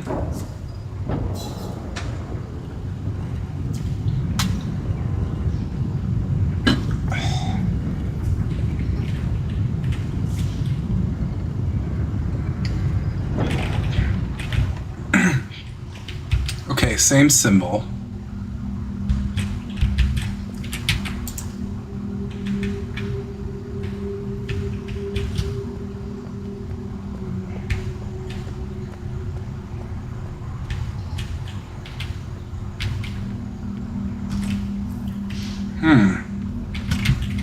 Oh, what's this? Just a light. Okay.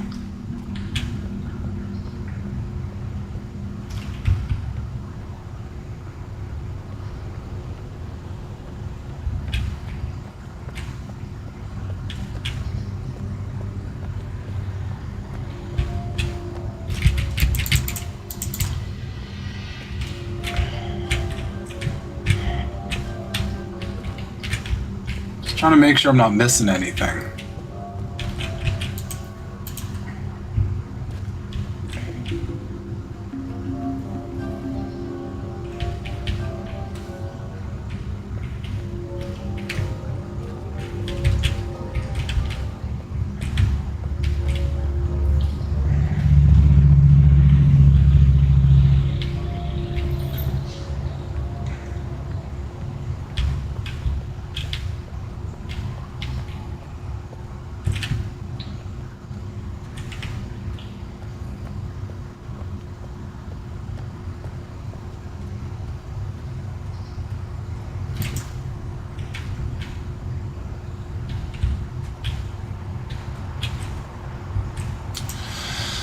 Alright, I tried the symbol.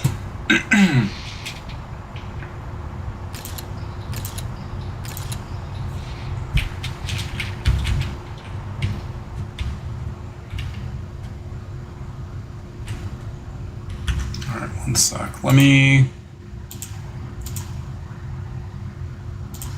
check something real quick.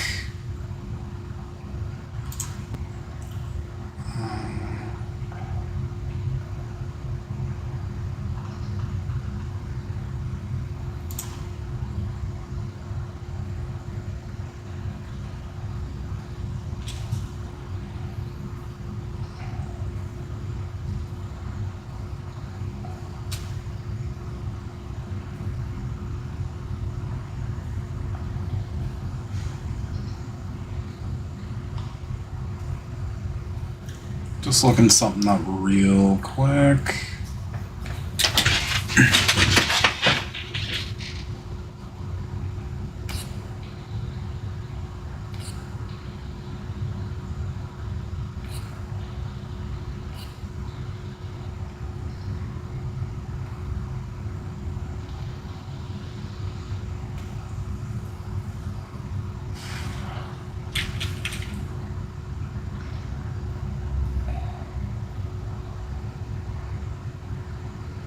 Okay, that didn't help anything I was fucking doing.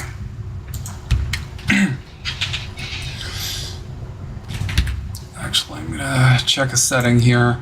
I was trying to look up the original Riven, but it's like very different. So, and it seems very different too. So, we're kind of fucked in that regard. We're just gonna have to raw dog this. Okay.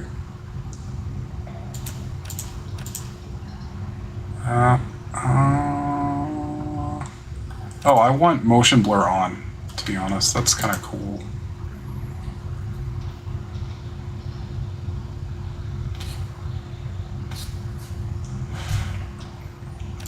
Subtitles on. Okay. Okay. All right. Oh, that's way better. That's way cooler. Okay. I feel like maybe we need to play around with this and see if going into the other room takes us anywhere else. Because, in my opinion, we're kind of at a clues here.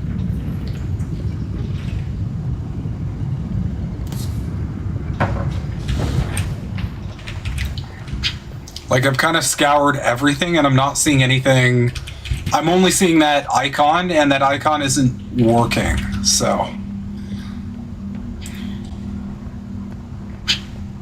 If memory serves, the only way to progress in these games is you just have to try everything like a fucking million times, and then, like, something clicks and you can progress.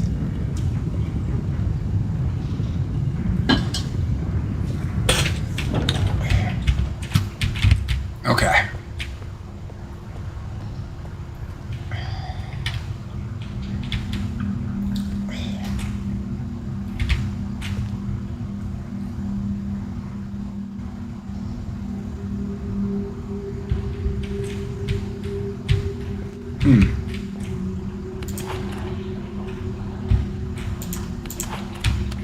I think I've opened all of these at the same time.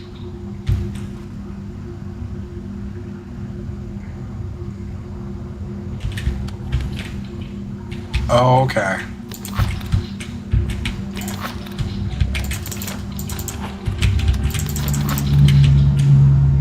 Okay, so you can't really have all of them on at once. I was wondering if like opening them all at the same time would open the door.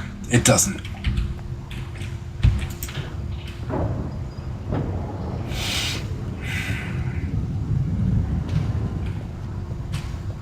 Also, if you guys haven't, please like the stream, and if you're having fun, please subscribe. Could always use a little bit more love over here on INN, because we are shadow banned to fuck. Because the The YouTubes don't like the stuff we say because it's too mean and stuff.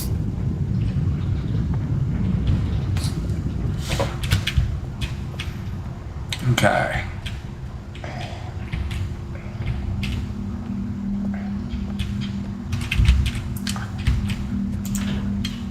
Holy fuck. I'm so dumb. Okay. So you can press this button from here. Wait, what's that?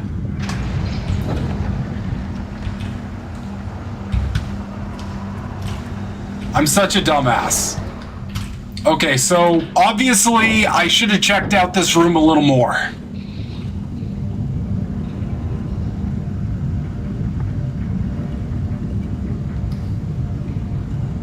I feel the wings of progress. Yes! All right, so now that door is open. So what we can do now is we can rotate this room, and that door that had all those other areas closed off is now open. Oh, that's dope. Wait, this one too? I'm gonna leave that for now. Okay.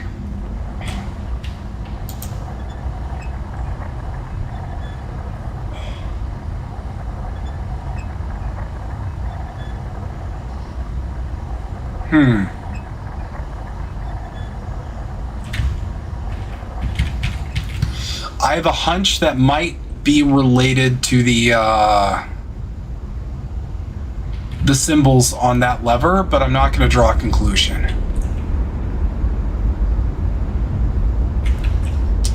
Okay.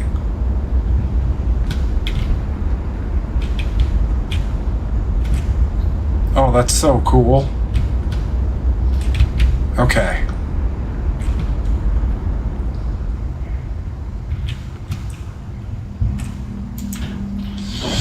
But for now, we got a lot of different angles we can proceed in with rotating this room.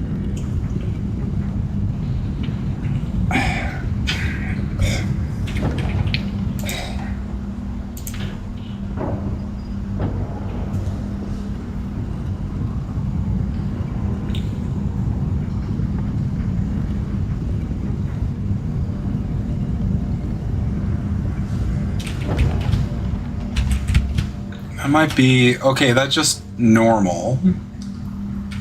Okay.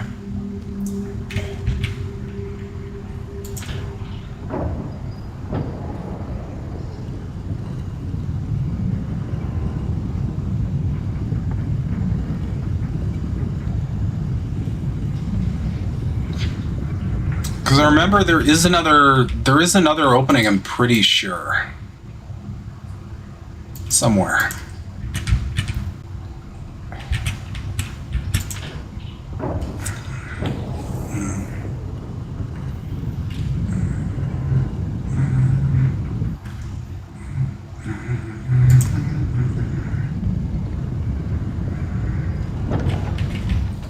Oh shit, okay, there's another locked door.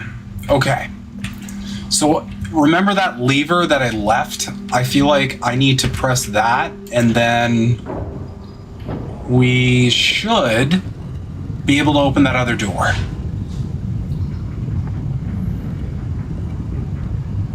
Holy fuck. How long do you guys think they spent on just like designing this rotating room alone? Oh my god.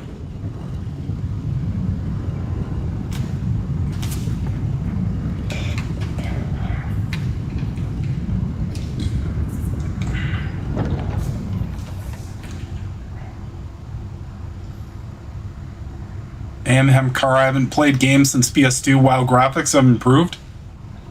Yeah, but I'm not gonna lie. Like, PS2's it's a jam. I love that shit. PS2 was one of my favorite consoles ever.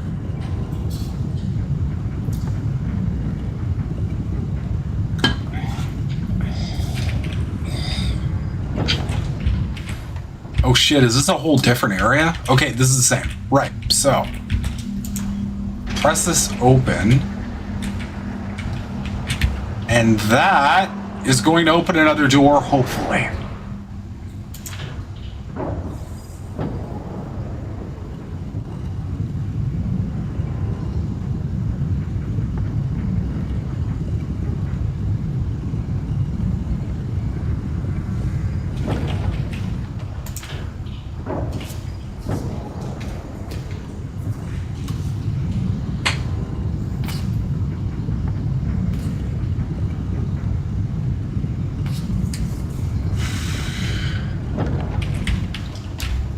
Alright, let's see. Yep. Oh shit. It's a big golden dome and it's got stuff and also things. Okay, look at it here. Okay. Pay attention to the symbols. Whoa, that's cool. Oh my god, this shit is fucking huge. That's what she said.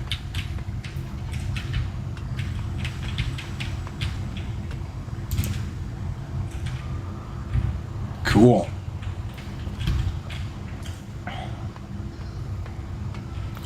It looks like a panopticon. Is it timed? I don't think so.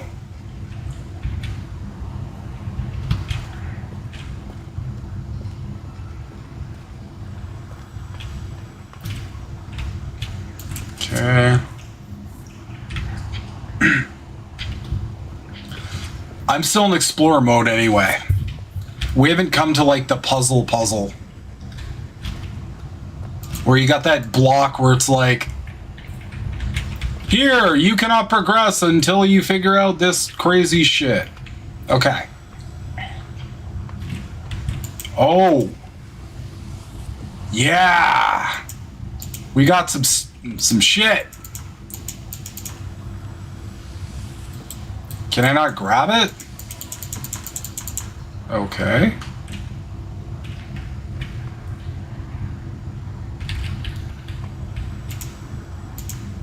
Interesting.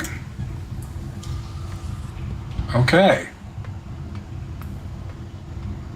And then that's right back to the scarab room, and then we can go down here.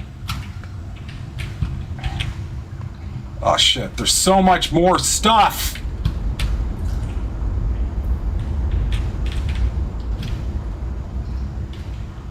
Go down a path here. Okay, so that's just blocked for now. Okay.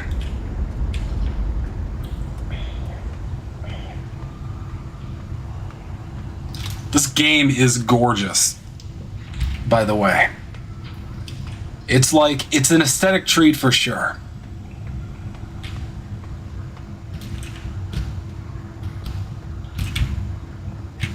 Okay, so obviously that's a bridge that they need to let down. That's cool as well. Okay, so from what I'm understanding, it appears that like you basically have to beat one island and then you can go to the next island. That is really cool.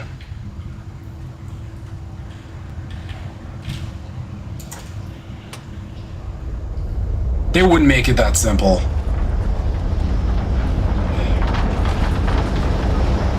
No, they definitely won't. Oh, fuck.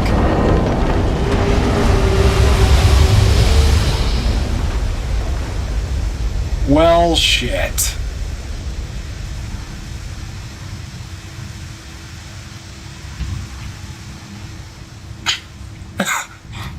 I'm not gonna lie, that's pretty fucking funny. Uh-oh.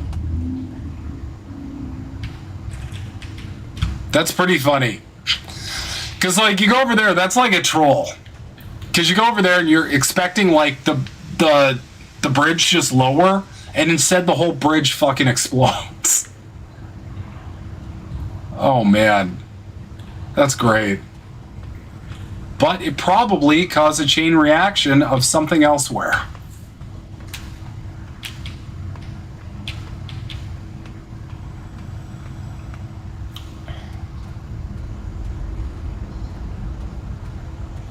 Nope, that door's still closed.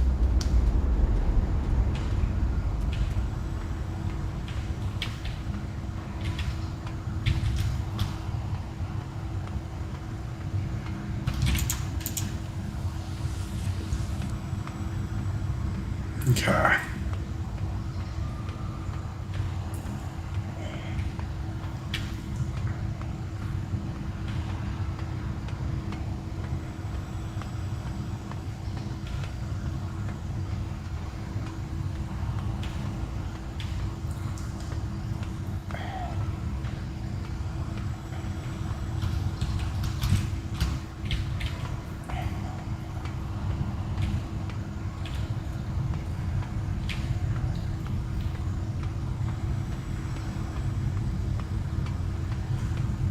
This is super interesting.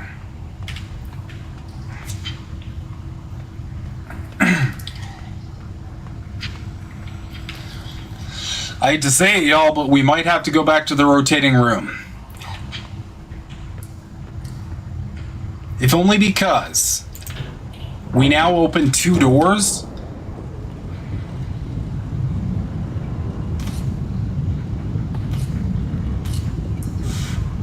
We might be able to access more areas from here.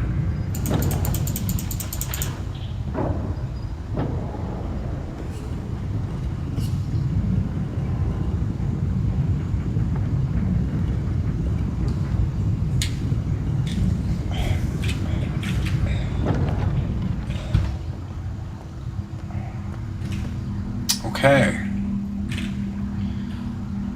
Okay, so there's no button here. Okay, but what if we went from here all the way to here?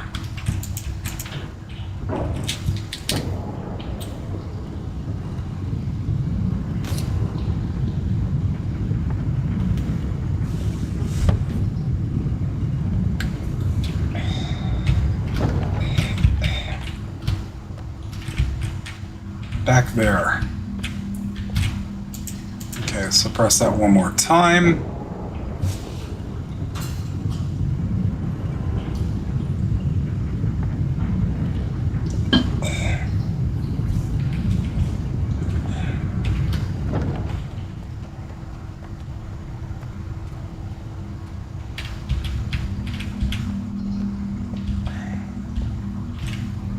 Back to this room. Oh, you can press that again. Okay, so where can I go from this room?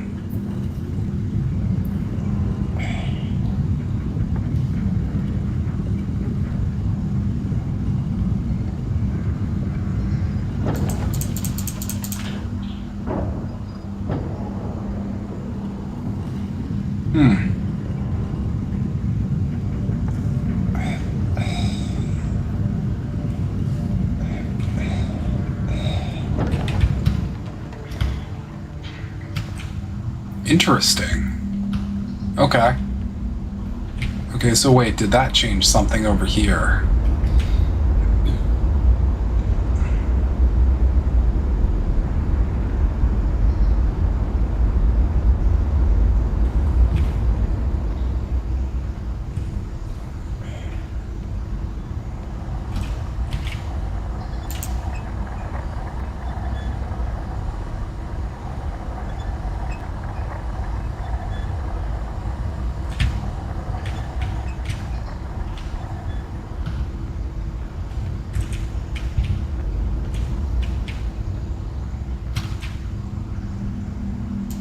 And where can I go from here?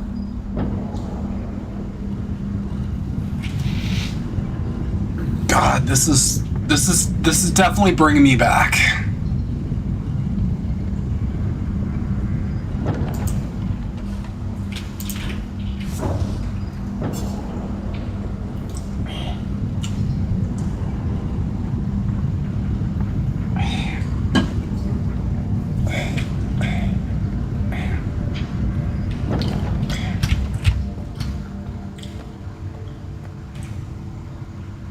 Okay. Alrighty.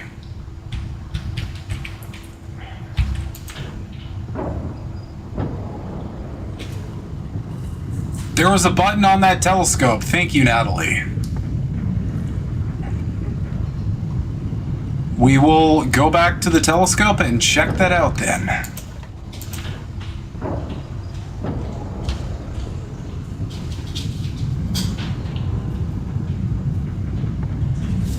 This is why I like playing games with y'all.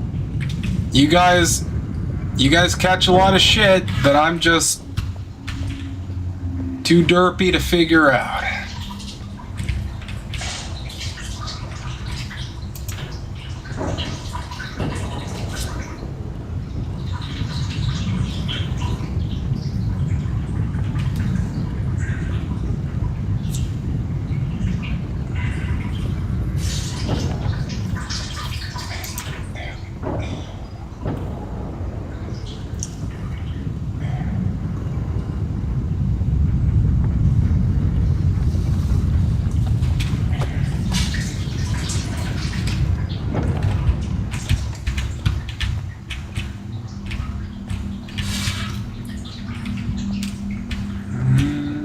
Not ideal.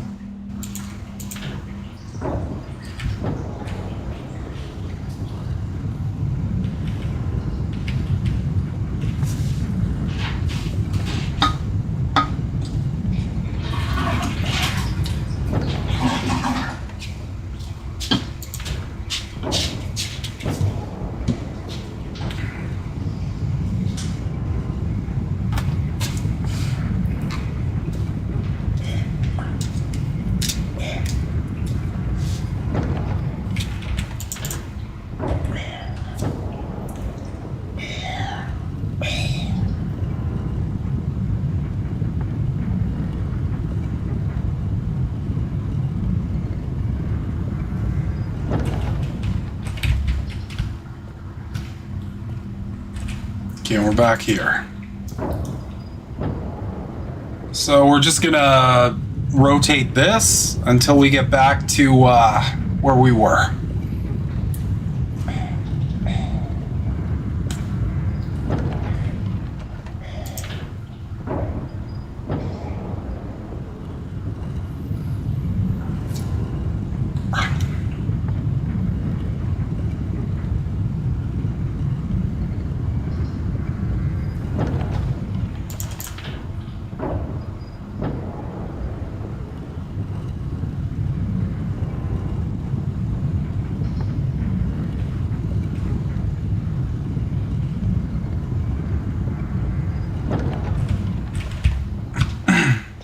Here we go. Okay.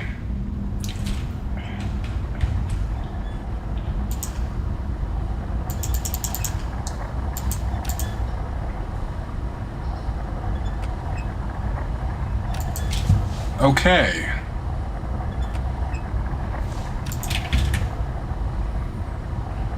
You're right, that is a button.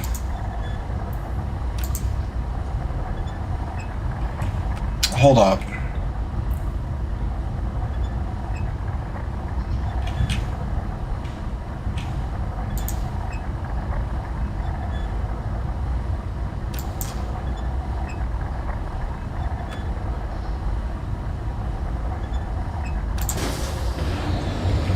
Oh, shit.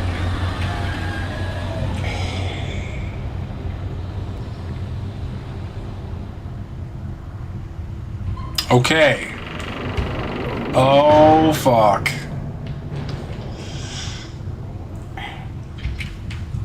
Well, good job, Natalie. You have progressed us forward. Wait, what? No, what's happening? Ah! Oh, uh-oh.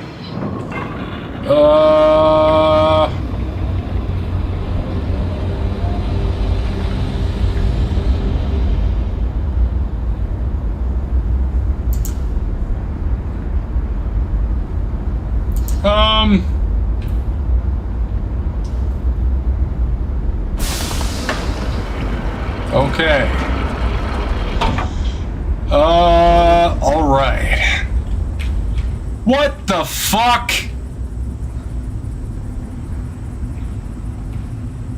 What the fuck? Where am I? Okay. We are in what, the astral plane?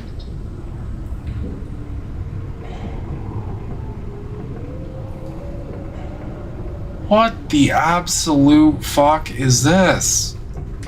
Okay.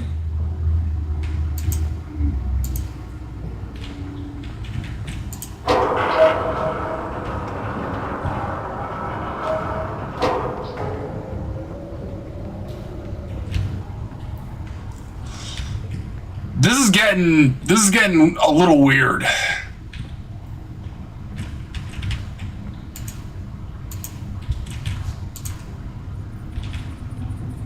Holy crap.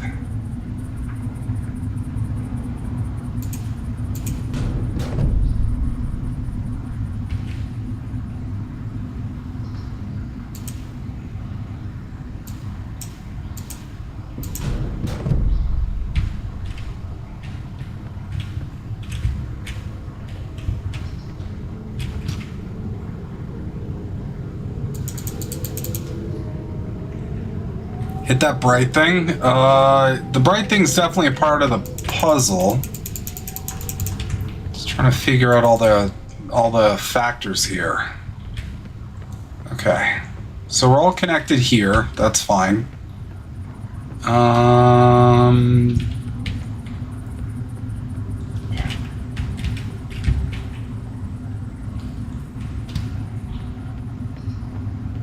Interesting.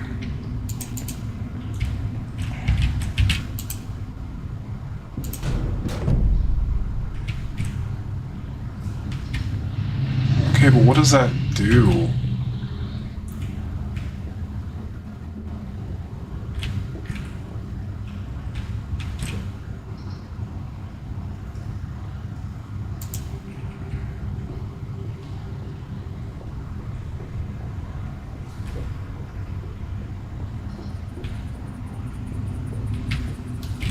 Well, let's fuck with some buttons.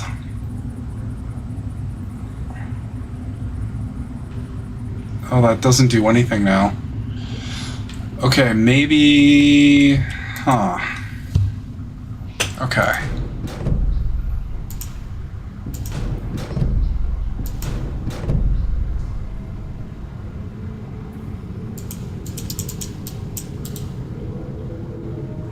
Is there something else I need to be clicking?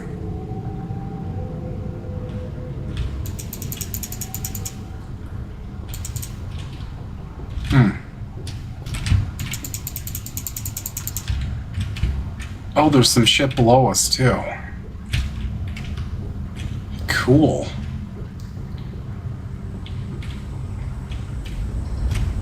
Oh, shit, and there's this thing.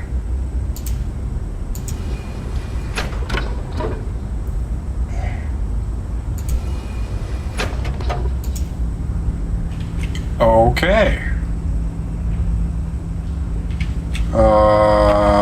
Okay, so that's got a thing in it now.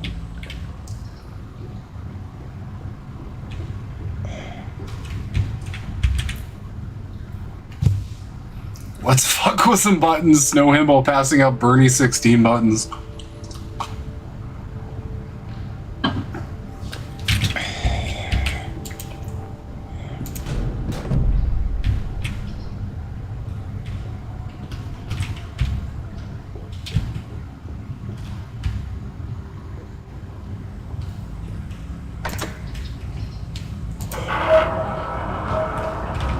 No!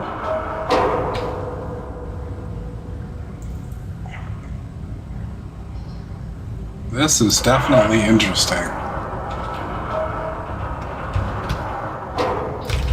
Okay, so wait, what is the, what is this for?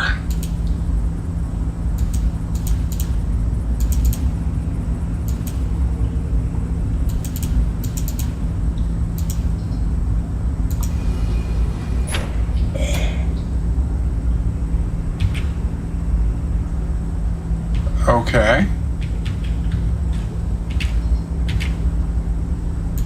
Oh shit.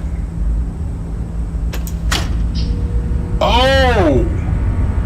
Okay.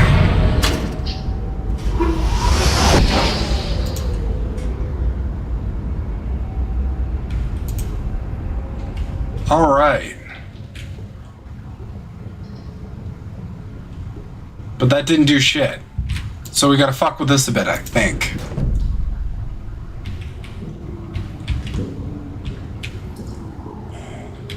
Maybe. I assume. But wait, that took the ball out, so we gotta... I don't think we can do this again. No. So, we gotta... Oh shit. I don't know how to get back here. Did I just blow it? How do I get the knob back? I need the knob. Guys, I need the fucking knob.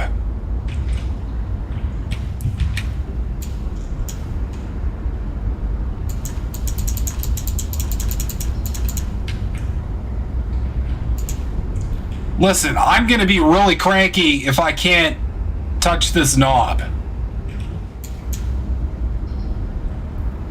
Don't you dare. I know you're thinking of doing that. Don't you fucking click me.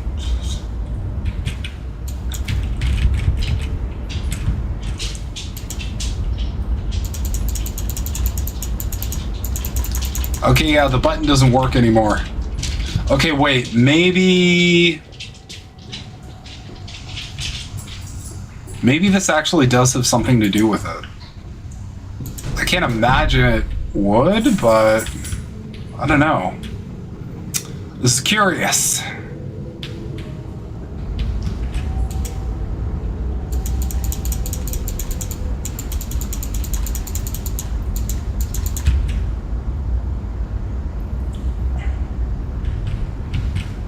I have to be missing something. Oh shit, no, I didn't mean to, no! I didn't mean to do that. Now I gotta wait.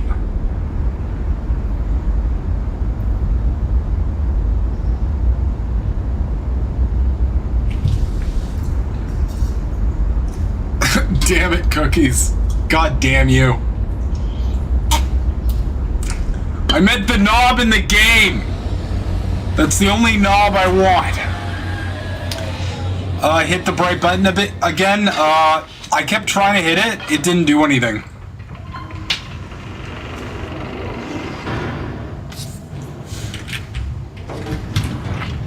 And now I'm back here because I'm a dumbass.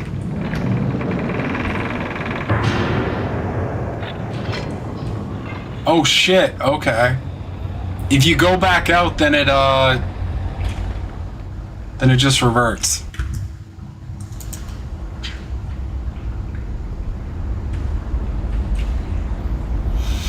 All right, well,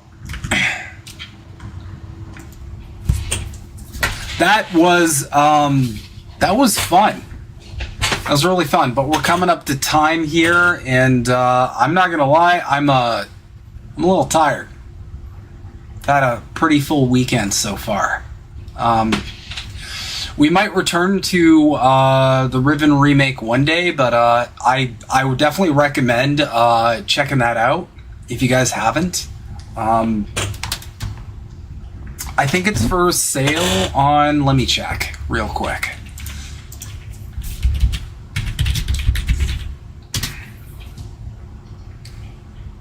Yep. Okay, so it's currently 10% off on Steam if you want to grab that and check out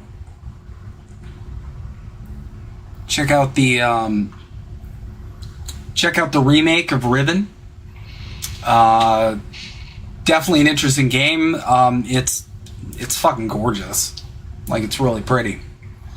So definitely check that out. And yeah, I think I'm gonna call it for tonight. I had some fun breaking my brain on this game.